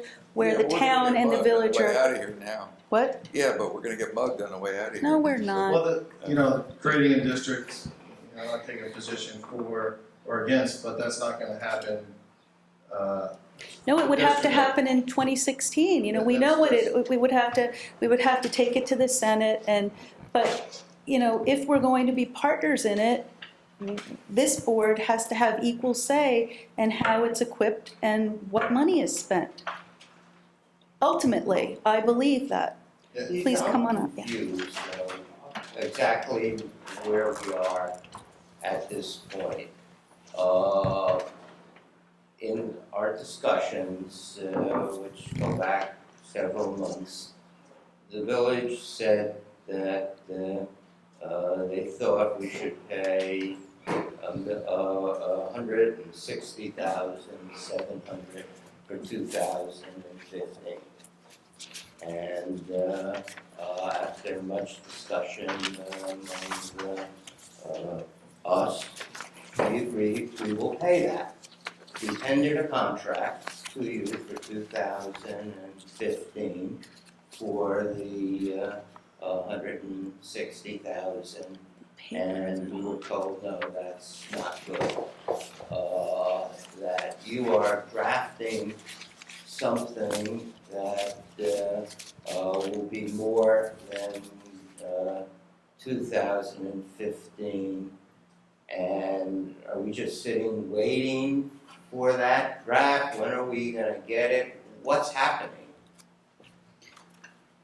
Let me back up just a little bit and I'll get back to that question, because I wanted to answer a couple that had come up before. I know, you know, Alan asked about, well, why are we paying for half of the budget? You know, we did the call analysis, and it turns I out. don't know, I mean, I know we're paying that, because we have. Yeah, it's half because half the business is in the protected district. I just wanted to make that clear. I know there was a question about when we created our budget, we didn't know that a fire truck needed replaced. And that is true and not true. You know, we have the kind of average lifespan, and Kevin can answer this. The plan should be about 20 years to replace the fire truck or one of the apparatus. Our engine that is out of service now that's being repaired is 26 years old. And we have another that is over 20. They need to be replaced to deliver the service and to maintain the Capital safety. replacement is not our, I can address that. You know, let's use an example that, you know, the village hall, we want to get the lot repaved. And we contract with someone, a paving company, ABC Paving. We cannot tell him that we're not paying for his paver. It's one lump sum, and I think it's town law 214 that calls for one lump sum for the contracted service for fire service for protected districts. And I believe it's 214, I don't have it in front of me. So I don't know why we're so hung up on, we're gonna pay for this, we're gonna pay for that, you know. Because we We're not can't, gonna pay for you to have air conditioning on in the building. Because we can't- because it's a $43,000 increase that we don't have any say about. So it's, you know, when you're being mindful of the state's wacky cap, which, you know, whether or not we agree with it, ultimately it's pushing us to do what we should be doing, which is be mindful of tax increases, even though the town increases are minuscule compared to county or school. You know, I take it seriously to be mindful of what we spend. So when we're hit with a $43,000 increase that we can't change to, and you know, you're already asking for another sizable increase for next year, we've blown our tax cap. So we're going to have to look at a significant rate increase just to absorb these costs that we have no say about. We have no say. Right, and I understand the challenge of the tax cap, and I understand the challenge of an increase, but they're really two separate issues. The increase is not directly related to paying for a fire truck. Well, for us, we're not a partner, we're a customer, we're an end user. So we have no input or oversight on the budget, so it's daunting for us. If we hit you with a $50,000 increase for, you know, for garaging your salt, for what? Sand, right. Sand. It would be huge for you. So that's what we're dealing with. And we're not squabbling about Right. what. But if the sand costs $50,000 more, what argument will we have? And that's kind of where we're at. This, you know, there's not money being skimmed off and put someplace else. Well, to do pay we, for you know, parks and recreation we needs. would, and the questions we need answering are, what apparatus do you have? How much does this apparatus get used? Do we need all this apparatus? As an end user, do we want to pay for that apparatus? Or do we want to only pay for two trucks? Our attorney suggested that perhaps, you know, an aerial and a pumper would be sufficient for covering, you know, with mutual aid. Yeah, I mean, I've addressed that. We have hired a consultant prior to this and unrelated for the most part to the contract, specifically to create a fleet management plan for us to tell us what we need to replace over the next 5, 10, 20 years so that we can get on a schedule and also determine now what can best serve the village and the protective district. You know, we've asked him. I have not been able to confirm, nor has our attorney been able to confirm that we have equipment that we don't need. From when you're talking fire medics, everyone we talk to, fire medics, says you cannot get away with less than what you have. And you know, Kevin can speak to that. But at one time, there were 7 apparatus in there, and it's been reduced to 4 plus the ambulance. So we're at a minimal what we need. And to say, it would be a very difficult situation to say, well, the village, we want to provide the best protection for our residents, and we're going to have 4 trucks, but when there's a fire in the protected district, only 2 are allowed to go. That's not really, you know, an avenue that we want to take for anybody. If we wanted to contract for 2 or 3 trucks, what's our recourse for controlling our costs? Do we have any? Do we just have to say yes to every rate increase? Do we have? We create it based on the needs. The budget is straight on the needs. There's no wish list. I mean, In your opinion, without our input, and I don't mean to fight with you here. It's a complicated issue. It's the most important service that is provided. So we're feeling our way through this.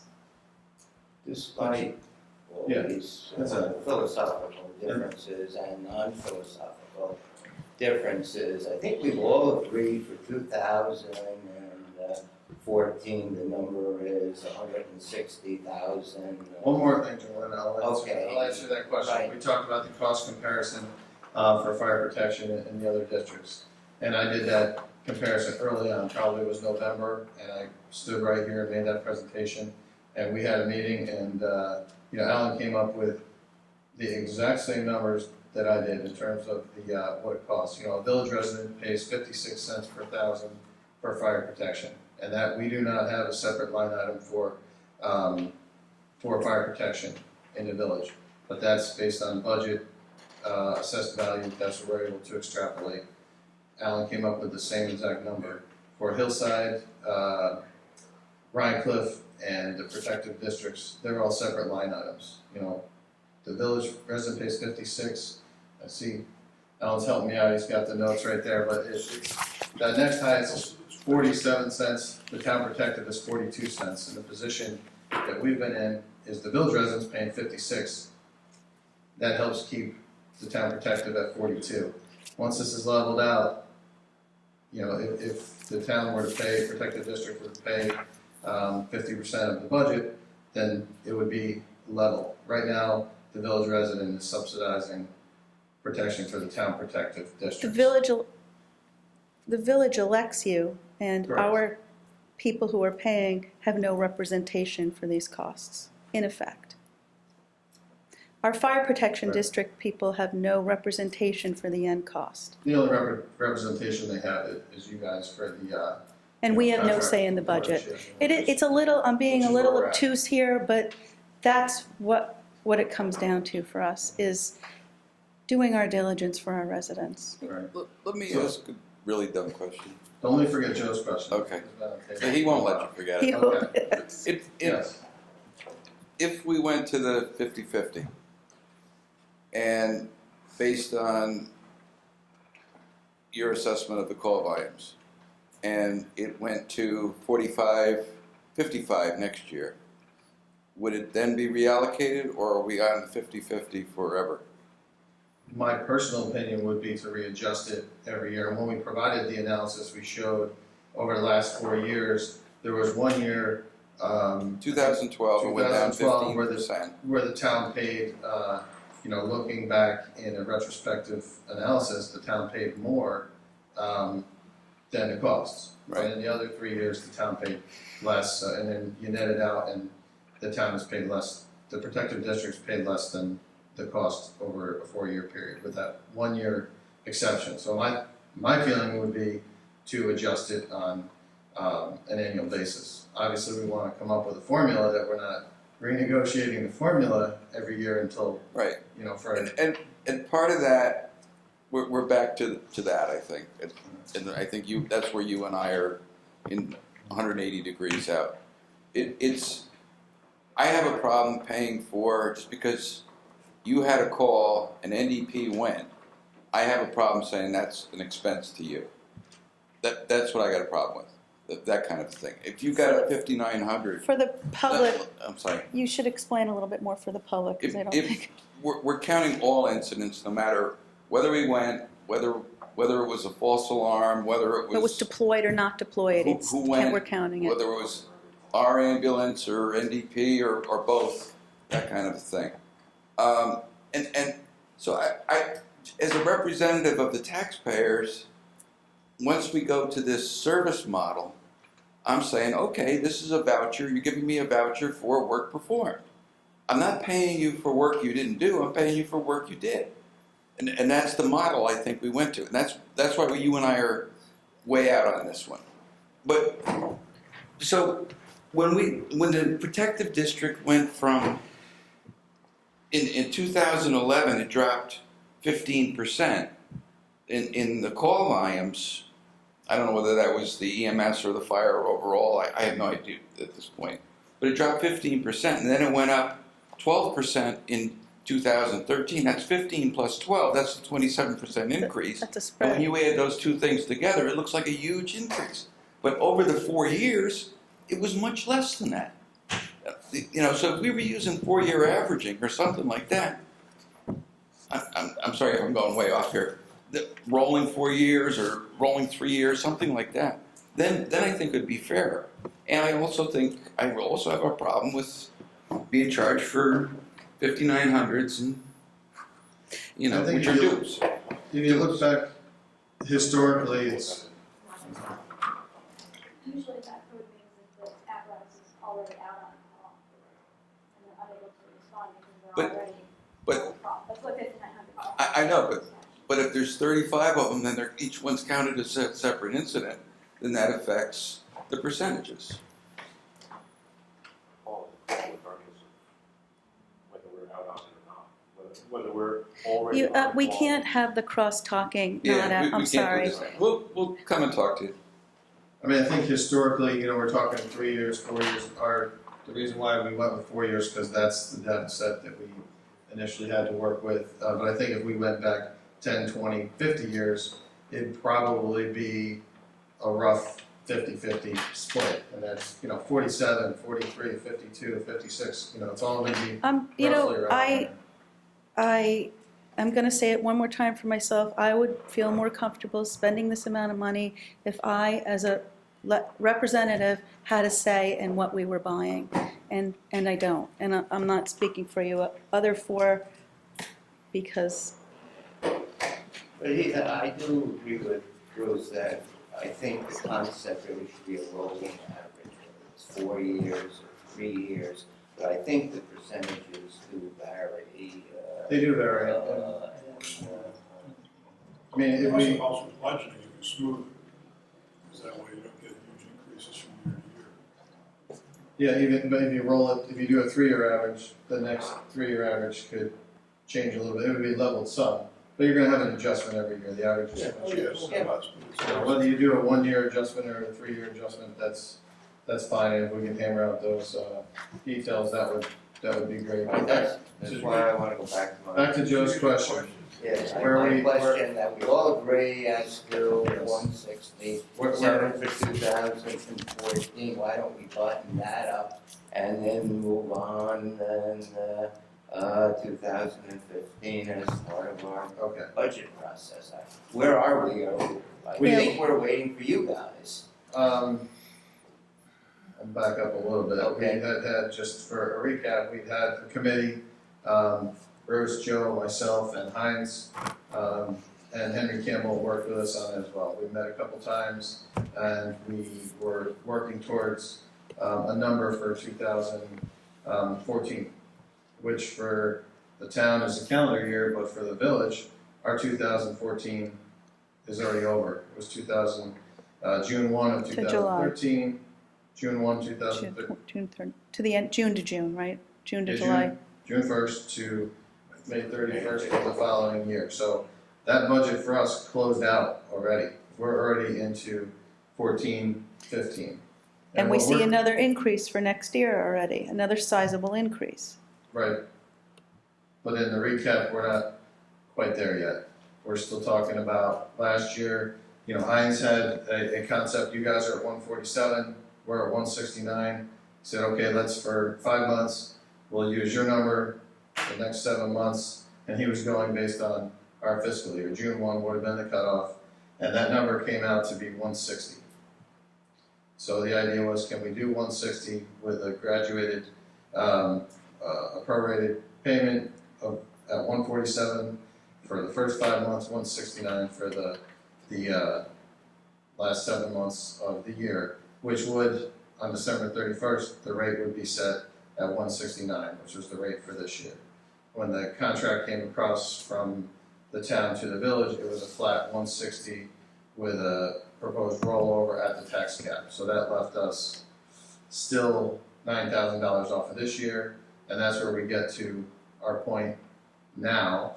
Our budget is done for 14-15, and it's available. It's been broken down into the the standalone that you guys wanted.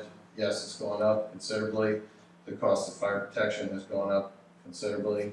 We're not passing on an additional cost to the protected district and not absorbing the same cost for the village.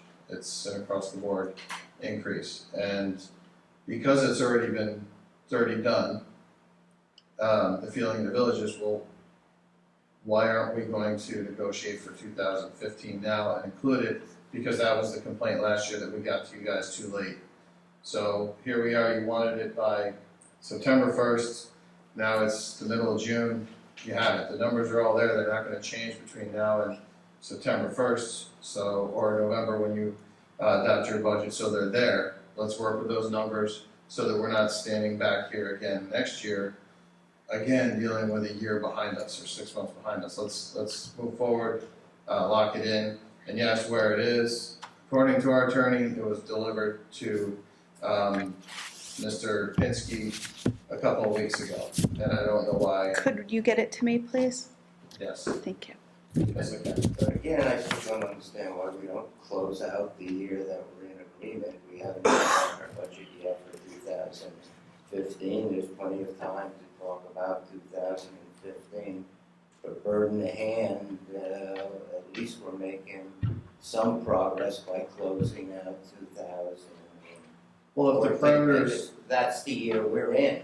yeah, if the parameters of the agreement had come across split that way, that showed the one rate for the first 5 and another rate for the next 7 and ended at 169, that would be a baseline to move forward from. That would have been a different equation.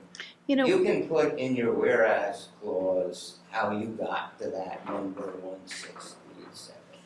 I think to ask us to agree to your methodology, that's the whole point of this discussion. We can agree on a number for 2014. If you want to put in your logic to come up with the 1.6, fine, put it in a whereas clause. It can be done easily. You know, if there's a willingness, we can resolve 2014 without anybody giving up any position. But that's my own view.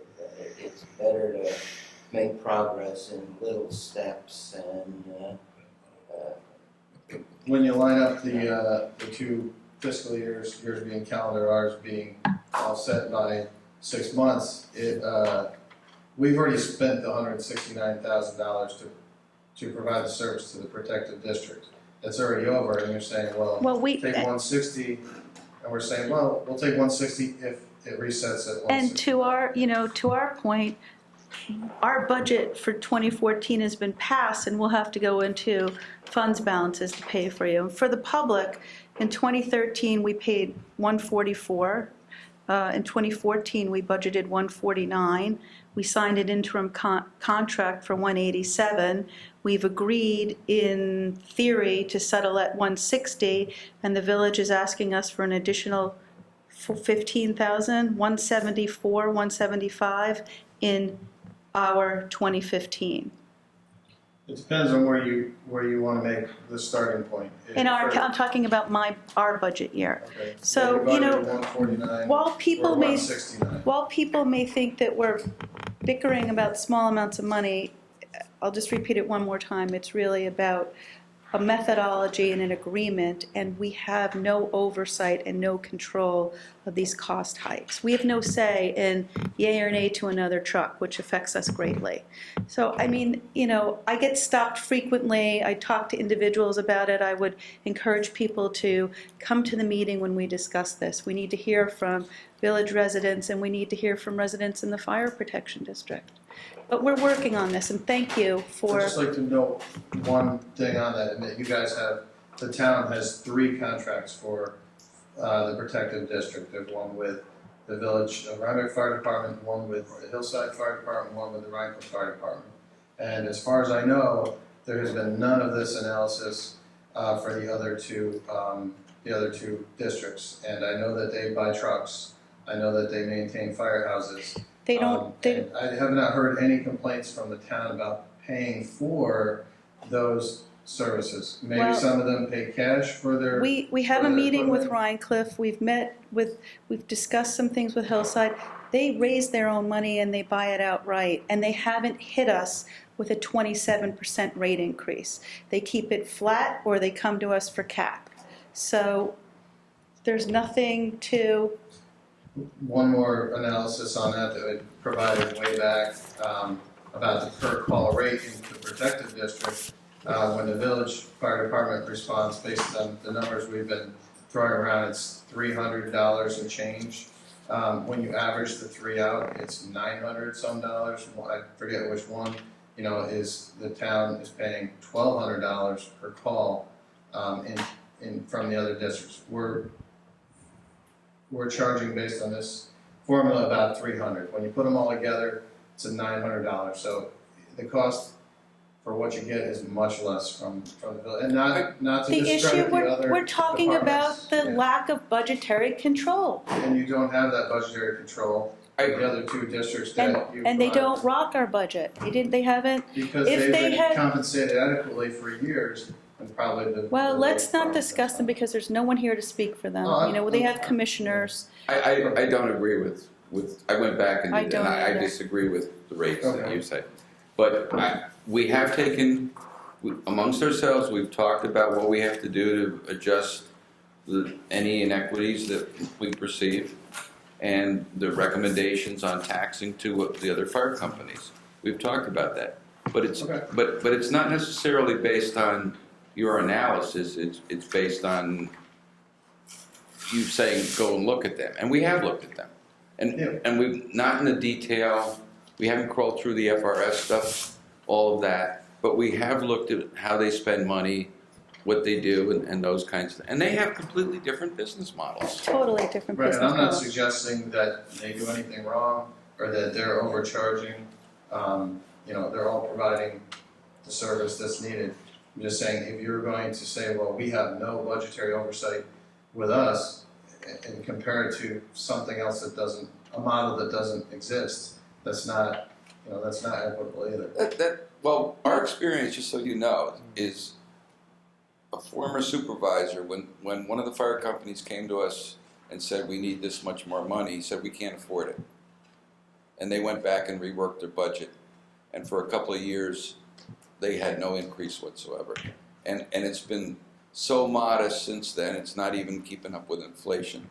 So each company is different, is all I'm trying to say. I guess my other point is that you don't have a seat on the Board of Commissioners in Rhinebeck. They're You don't elected. have a seat. They're We're elected too.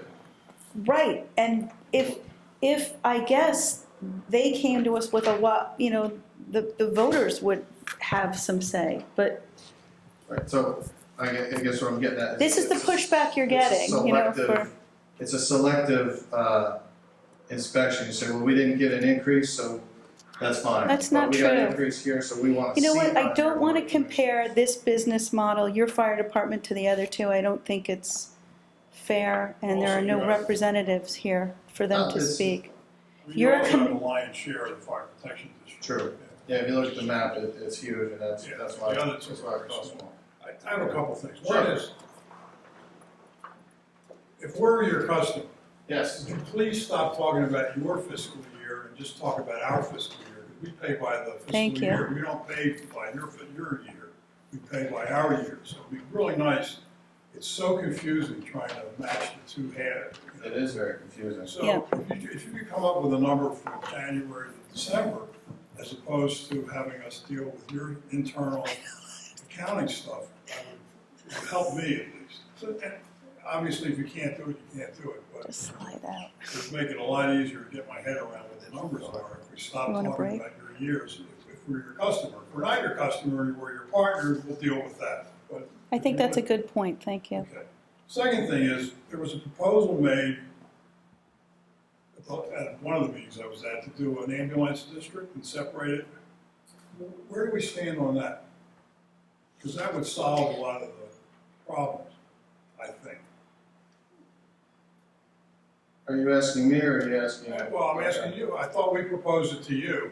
Yeah, there was a proposal. For the public, we had a special meeting of our town board with our attorney, and two representatives from the village board came with their attorney, and we proposed a ambulance district. Yes. The bulk of the calls that we're dealing with aren't fire, they're EMC 1, 2, and PIAA 1 and 2, which are all going to the hospital. I think they're pretty serious calls. And is it about 65% of the calls are ambulance calls? So if we could mitigate some of that, we'd all be in a little bit better shape. So the proposal was to create, which came from Mr. Pinsky, the Syracuse fire attorney, was to create an ambulance district in the town, an ambulance district in the village, and thereby when you get when a patient gets transported from the scene of injury to the hospital, then they would receive a bill from either the town or the village. This is ALS, Advanced Life Support, which since, correct? Is it all ALS No, calls? it was transportation. He was looking at Medicare because that's getting paid anyway, one way or the other. And especially if it's ALS, because then it's NDP involved, and they're going And you guys to be don't, doing that. you guys have medics, no, And with BLS, We have with EMTs. automobile accidents, I mean you'd say EMTs, no it was- paras, sorry. It was non-fault, or no fault, that they would get paid for that. And what he was saying was, if you do that, then the rest of the tax base is not paying for all of that. The amount of money that they're paying for the ambulance coverage can come down, and We could augment fire with you it. recover 50, 60, my numbers say that town-wide it's about $100,000 a year you would get from that kind of thing. So we could use that And money, I'm sorry. I interrupted, I apologize. You know, we've looked at the situations with the high deductibles, and that this is beyond what we had talked about. We looked at all those things, but we've also looked at the demographics. How many people would be affected by this? And we also looked at the public perception of this is a takeaway.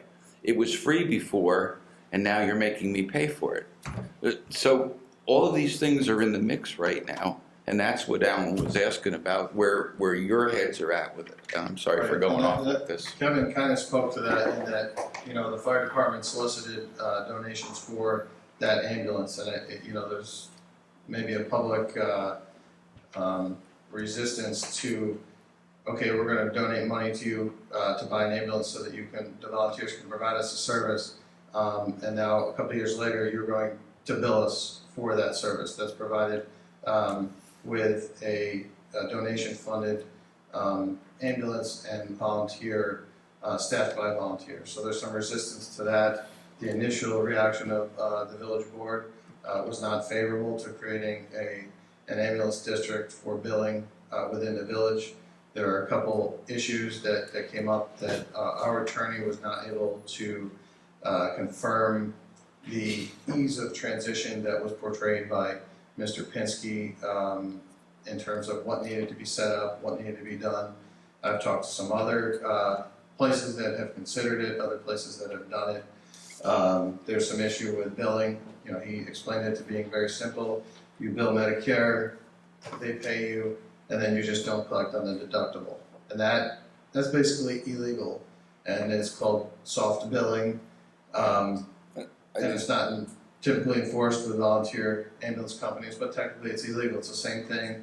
You know, I'm a physical therapist. If I'm going to bill someone and I'm going to say, well, you have CDPHP, I want your deductible, but Medicare, I'm just going to take what you give me, and I'm not going to collect that deductible. They don't look at it. I didn't get the impression that what he was recommending was illegal. No, we weren't, No, he didn't. we are not taking Yeah. illegal advice, so I want to be very clear with that Yeah. from But- any of And our it is attorneys.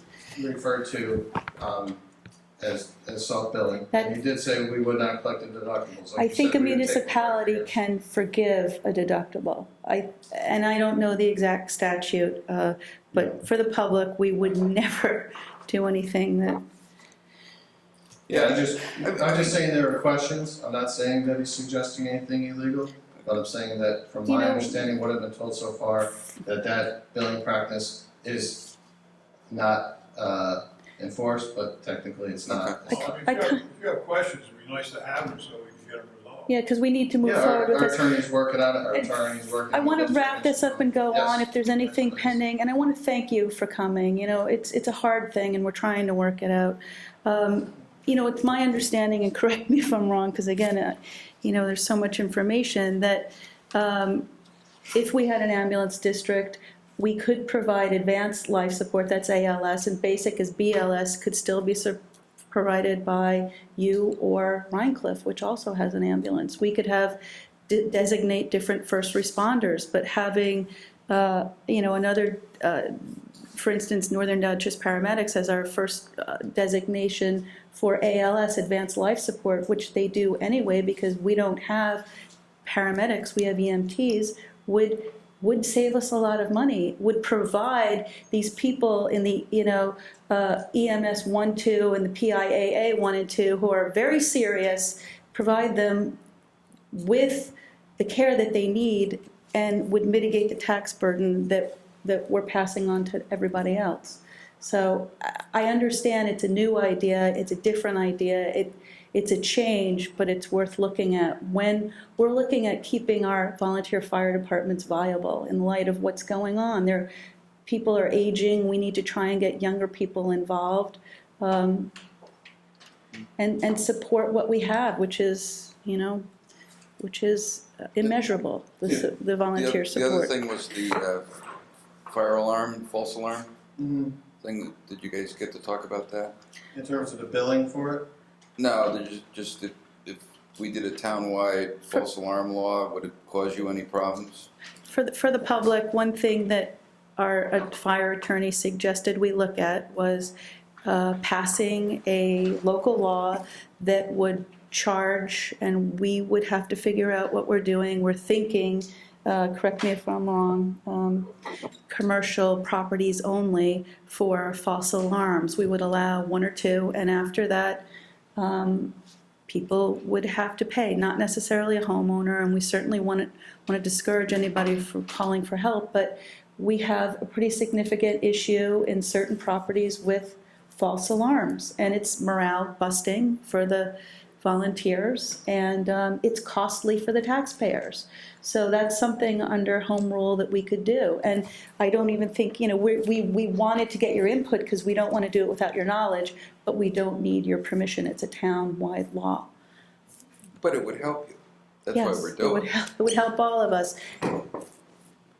Sure. That's where we are. Unless you didn't think it would help you. It's nice that you came and we got to talk about it informally, and we need to continue talking about it. Elaine's going to look at some mediation, and, Bruce has, again, Bruce needs publicly, a cigarette. we're going to take a break in a minute, but Bruce has spent hundreds of hours going through data, and this is not an easy, it gets heated sometimes, but I hope it's not contentious. I don't feel contentious. I just feel like I'm trying to figure out a difficult problem. And the questions on the ambulance district, I know we had, invited Mr. Pinsky to come answer some of the questions we had. The invitation stands. Mr. Pinsky lives in Syracuse, and we have to Right. pay for him to come down. We brought him down one time. So we don't, I think the board would have to agree to do it, but it's a pretty big price tag. When we invited you to that last meeting, we thought you would notice the public and bring your whole board. We did You notice only the brought 2 of you. I think you've got to have your attorney look at it, or, if we need more information from Mr. Pinsky, we can talk about it, but it's Yeah, our attorney costly. had some bring him questions, down. and I guess. I'd kind of like to wrap it up and move on unless anybody else has any other comments or questions. But again, Kevin, Captain, thank you. My only Thank you. point is, Oh, I'm Howie's coming. extremely impressed by your daughter who was sitting here. Yes. Patiently. Yes. Thank you for coming with your dad. Mediator, I think she has the temperament to do it because she can listen for hours with the same thing Stay awake. said I think she might be sleeping with her eyes open, Joe. Before I give it to Howie, I just want to again thank Kevin and the Rhinebeck Fire Department for everything that they do and the response, and apologize in advance if I said anything to offend anyone from Brian Cliff or Hillside. I know it's one No, big team here in the town, and we're trying, we're all they're trying our outside best. We So- are. Thank you for Okay, coming, thank Heath. you. Thanks, Heath. I know Howie Trout, trustee, I know this is a very complicated subject. I just wanted to thank the volunteers for all they do. That was an amazing fire the other day, and you guys did an amazing job. Thank you. Thanks, Howie. That's it. All right, I think that's it for fire protection, which wasn't even on our agenda, but again, thank you for coming. Come on up. I just wrote down a few notes based on the discussion that went on, and I gonna keep them, I'd like to have a chance to address them at some point Yes. with the board, so when you I feel it's will, appropriate. I will contact, Keith, is it all right if I contact the clerk to work out a meeting with your chief? Yes, probably best just to coordinate it directly with Kevin. Okay, I'm gonna call for, I'll get your phone number in the interim, and I'd like to ask if it's okay with a motion to have a 5-minute recess. Oh, motion. Do I have a second? Second. Okay, we'll come back in 5 minutes. Thank you, everybody. Yeah! Wasn't it? Yeah, well, Nice it was really little- helpful. Yeah, so it was impromptu, nice. All right, I think 5 minutes, we're back in. Do I need a motion? Motion. Second to reconvene the meeting? Thank you very much. Let's move along. So that was an impromptu and I think helpful discussion. And, we'll keep working at it and do what we can and the best thing for all of us, the village, the fire departments, and our fire protection district. It's complicated. Okay, any more liaison reports, or can I move on to the resolutions? Yes. Yes, resolutions? Oh, wait. I'm sorry, just one thing. All of the bid documents are getting ready for the park. The only thing we're holding up, we gotta get you the final stamp plans. The only thing we're waiting for is the Board of Health approval on the septic system. The DEC has referred that to the Board of Health, or deferred to the Board of Health, and they met today on it. They have a couple of comments they have to take. You're talking about the Thomas Thompson, Yeah, Sally Mazzarella yeah. Park development. Thank you. Okay, resolutions. Do I have a motion for Resolution 2014-251 to approve our preliminary accounts payable in the amounts of $84,165.22? Motion. May I have a second? Second. Is there any discussion? All in favor? Aye. Aye. Any opposed? So moved. Resolution number 2014-252 to approve preliminary capital project abstracts in the amount of $11,702.29. May I have a motion? Motion. And a second? Second. Any discussion? All in favor? Aye. Any opposed? So moved. May I have a motion for Resolution 2014-253, approving our budget transfers and amendments? Motion. And a second? Second. Any discussion? All in favor? Aye. Any opposed? Aye. In favor. Any opposed? So moved. Okay. Resolution 2014-253, we just did that. Tab 4, Resolution 2014-254, authorizing our highway superintendent to advertise for her 2014 material bids. May I have a motion? Motion. And a second. Okay, for the public, and Kathy isn't able to be here tonight, this is our boilerplate yearly basis by which we approve her to go out for bid on the materials that she needs. So she'll send out bids for purchasing. Any further discussion? All in favor? Aye. Any opposed? So moved. Tab number 5, Resolution 2014-255, to approve amendments to contract number 427000 with Crawford and Associates Engineering, relating to development of front-end specifications for the Thompson Mazzarella Community Park project. May I have a motion? Motion. And a second. Bruce, would you take us through this? Okay, when the RFPs for the park were developed, there was an assumption that front-end boilerplate could be handled off the shelf pretty much, and with our attorney. What we were advised was we don't have front-end boilerplate, and our attorney requires somebody else to do it. So with the other part of the park, we went out and got a price for them to write the front end, and we're doing the same here. Would you explain what the front end is? It's things like the bidding schedule, when the Submission things are due? yeah, all the timetable, non-collusion, public or prevailing wage, all standard kind of stuff. For the pavilion. In this case, it's for the pavilion, yes. Thank you. Any further discussion or questions? The one that complicates this compared to the other one is the amount of volunteer work. That we assumed we would. Yeah, we're gonna do a lot of this. I hope so. So, well, my son's doing plumbing. so- Lane, are you good with the hammer?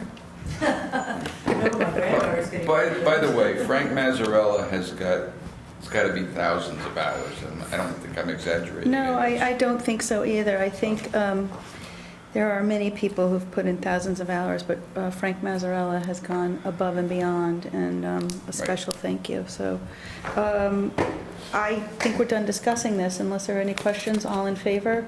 Aye. Any opposed? So moved. Resolution 2014-256. This is abolishing the Energy Task Force and transferring its duties to the Conservation Advisory Board for the public.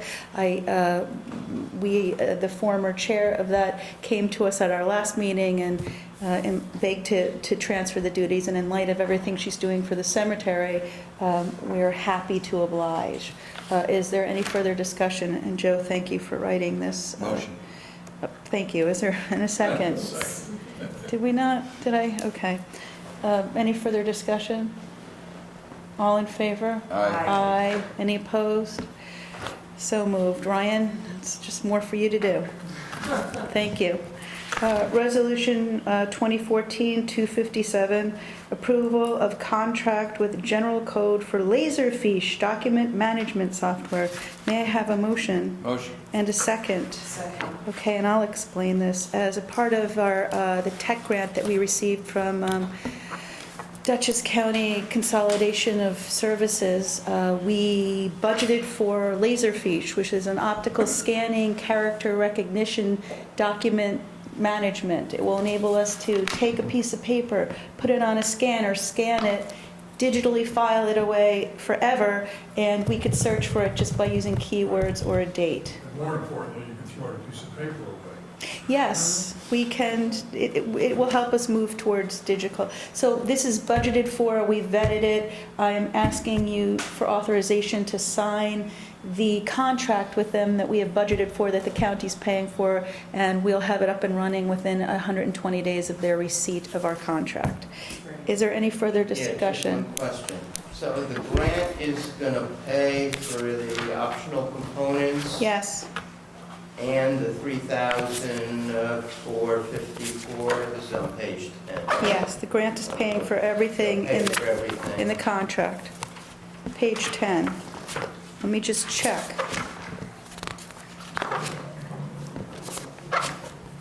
Yes, we budgeted for all of this. Right, and okay, so the 3,000 and the... Yes, for them to come down and, to put it in to the base software, the support, yes. Any further discussion? It's 2 scanners, right? One is for the village. Oh, okay. Okay, we're also taking care of the village on this. So you're signing the contract? We're lead on this. For the Yes, village? and just like all of we've applied for the money and we're overseeing the installation of the whole grant, the network and the workstations, plus Laserfiche for us and the village. So if the county were to default, we're out the village's share? Yeah. But I don't think that's going to happen. So, Probably not, but who knows? In Detroit, the people who had the pensions didn't think it would happen either. well, it's a lot less, we wouldn't be in the same shoes as Detroit. It's a $70,000 grant, so our exposure's limited, but yes, he is. Joe Sunshine. All in favor? Aye. Any opposed? So moved. Resolution, tab 8, Resolution 2014-258. We already did that one. Oh, thank you. Wow, look, it's jumping. Resolution 2014-259, approving town hall use for Sinner Claus. We're thinking ahead. And may I have a second? Okay, so for the public, Sinner Claus is back, and they'll be using town hall in early December to set up and gear up for their fantastic weekend of merriment. Any discussion, comments? The only thing on this is we switched the cleaning schedule to Friday. I wonder if we want to make an exception for this, so because we can't really be sure the place will be cleaned. And assuming we have a meeting that Monday, we'd have to look on the calendar, we may want to switch the, I'm not sure what date this is. Is this on a Friday? Or Saturday? December 6th, yeah, I'm assuming it's a Saturday, but I don't know. I'll tell you. Are you asking them to pay for a cleaner, or are No. you seeing if we can switch cleaning that Yeah, week? just switch. All right, well, And we can check on this, there's plenty of time. okay. But Any further discussion? the 6th. Are we, it is on a weekend. It's on what? Wait a minute. December 6th. It's on a Saturday. It's a Saturday. And I don't know if that would be our town board meeting, probably not, it would be our planning board, you meet the first, We would need to serve. It's the town board meeting is on the 8th. It's the Monday after. oh, okay, so we may want to switch. Any further discussion? All in favor? Aye. Any opposed? So moved. Resolution 2014-260, to approve town hall usage application for the Funeral Consumers Alliance of the Hudson Valley. May I have a motion Motion. and a second? Does this have anything to do with zombies? Yes. That was a funeral consumers. We all of us sooner 20 to 40 people for a conference. Any further discussion? All in favor? Aye. Any opposed? So moved. Resolution 2014-261, approving a loan from H65 to H27. May I have a motion? Motion. And a second. Second. For the public, we're giving a loan from the from the Hutton Street Bridge to the Waterfront Committee to cover for the next chunk of money you need for the feasibility study. Nice. Any further discussion? It will be paid back once we receive the grant money. All in favor? Aye. Any opposed? So moved. Discussion item, or is there any new business? Only Any? one small thing, related to the Frank Waterfront feasibility study. Our application is in for use of that $2,000 and it's looking good. Oh, great. I should know by, I would say within the next week or two. Fantastic. I was hoping to know already, but with the end of session, it's like everybody's gone right now. Session, yes, sleeping cleaned for out. about a week Yeah. before they return back Yeah. to work, so. But I'm keeping track of it, I contact them like every other day, every 2 days. Thank you. Yeah, so as soon as that comes through, I'll let you Just know. to remind the public, we had a little leftover money from Senator Solan's member money, and we asked Senator Gibson to reapportion it for us, and we're going to pick it up and use it for signage. We talked about that at our last meeting. So we would be claiming some unclaimed previous grant money. So good work, thank you. Yeah, thank you for bringing it up. That was a great find, I mean, that'll help. I think it was Shelley, so thank you, Shelley. Thank you, Shelley. Yeah, thank you to whoever did it. Yeah. Discussion, perhaps, in whoever, but, we're all All right, let's doing. go. Town hall heating system, can we have it this winter, Bruce? According to Weston and Sampson, they're working with the NYSERDA person. They still believe that the boiler, is the correct approach, but what your expert is talking about is a good follow-on type of thing that they're Exactly, a compliment. and so they're following through with that.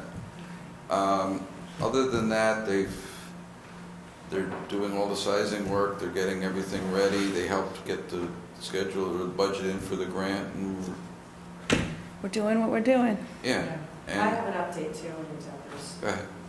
No, go ahead and finish, please. I'm done. Well, let me just ask a question on that. Hopefully we'll get a grant, but it's a long shot. Are we gonna wait till we hear in September? Are we gonna move forward? I'm glad you asked that question, that's a good segue into exactly what I was going to bring up. And Elaine. Well, I had been searching through multiple government sources to see if there was grant money to be found. And previously, when I had spoken to Congressman Gibson's office, they had suggested I think it was like a community resources grant, but we weren't eligible because the median income in Rhinebeck was too high. So I've been corresponding with them, and again, just today I corresponded with them about the heating system. And I said to them, they suggested NYSERDA. I said, we've already been in contact with NYSERDA. Is there something else available through, like maybe an infrastructure grant, some kind of aid to municipalities from the federal government that you might be able to find for us? He's going to look, but he asked me for numbers. The only numbers that I have right now are based on the previous quote.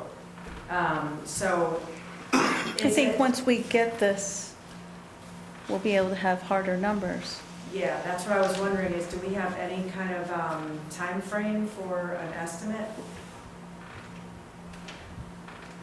You mean contractor bids? Yeah. Or do you mean Or even, I think even a ballpark estimate. we already got the ballpark. But you want to use that same one from the old No, estimate? it's the from asbestos? last week. It was in What your did he box. say? Oh, the Two- one two- just last yeah, week? Yep. Okay.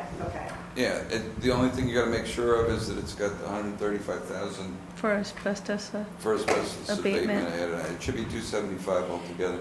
You know, that's the other thing. I mean, when I first started speaking with NYSERDA, one of the NYSERDA reps said that you may not necessarily have to have the asbestos removed.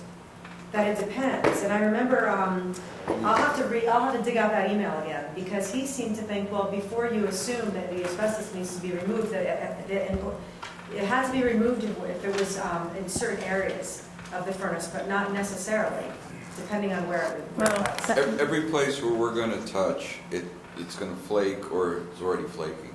So that means it's gotta go. Okay. There is no question about Okay. that. Other places, the reason we want to go with the boiler, so we don't have to touch it in the other places. Okay. So Bruce, going back to my question, we're gonna send out the RFP, we're not holding anything up, waiting for a grant. No, we're gonna move right ahead. They're gonna come back to us with their write-up, their proposal, Have and then we go there from been there. any communications from the county with respect to what we put in? Well, last Monday, by 4 o'clock, I had to have the budget in. And they got it at 10 o'clock or 11 o'clock. And they called up and thanked me personally. And they called John and nagged him day after day for me to turn in the budget. Was it Owen Rafter's office? It was Julia Pagonis. Oh, Julie, that's it, she's in his office, yeah. So that's the last thing we've heard. When we applied from it last year, we didn't hear a peep except for a couple of Baroque explanations we had to write, and then we heard in late October. So I think that's the MO. I think it's late October. We have some spies, we can get a heads up if need be. Meanwhile, we gotta have heat. Or dress warmly, it's gonna be cold winter. Any further discussion from the town board members or regarding the heating system? Any public comment on any non-agenda items or anything else? If not, I'd like to make a motion to go into executive session to discuss the potential employment of a specific person and to discuss contract negotiations and an issue regarding public safety. May I have a motion? Motion. And a second? Right, I would ask that you wait. We'll come out very quickly and tell you if we're going to take an action or not. Thank you. Right. I'd like to bring us back into session. May I have a motion? I make a motion that we hire as, That we have to come back into session. I make that motion And a to- second? Second. Okay, and Joe, you'd like to make a motion A now? motion with respect to the hiring of a zoning enforcement officer. I move that we hire Ron Evangelista at the rate of $26 an hour, and the time should be up to 20 hours. I think that's what we. A second. Any discussion? All in favor? Aye. Any opposed? Nay. Any abstain? Motion passes. I would like to ask for a motion to go back into executive session, and we will not be coming out to take more action. It's to discuss a contract strategy and a public safety issue. But before I ask, I'm going to table that for a second. I want to say, Michael, looks like you're off the hook again. Just, we'll call Ron and get him up to speed and transfer it over. I hesitate to say thank you because the last time I did, it was like a revolving door. You were right back in, but keeping my fingers crossed. Thank you for sticking with us and helping us during this time. I think we all appreciate Michael's service above and beyond. Above and beyond. I appreciate your faith in me to do it, so. I also appreciate you finding something else to do. Is it true that you put a roll bar in the department truck? I was thinking of it, but then, Ed said, no. It wouldn't work. Okay, may I have a motion that we go back into executive session? Motion. And a second. And I want to say thank you. Good night, everybody. We'll see you in a couple of weeks.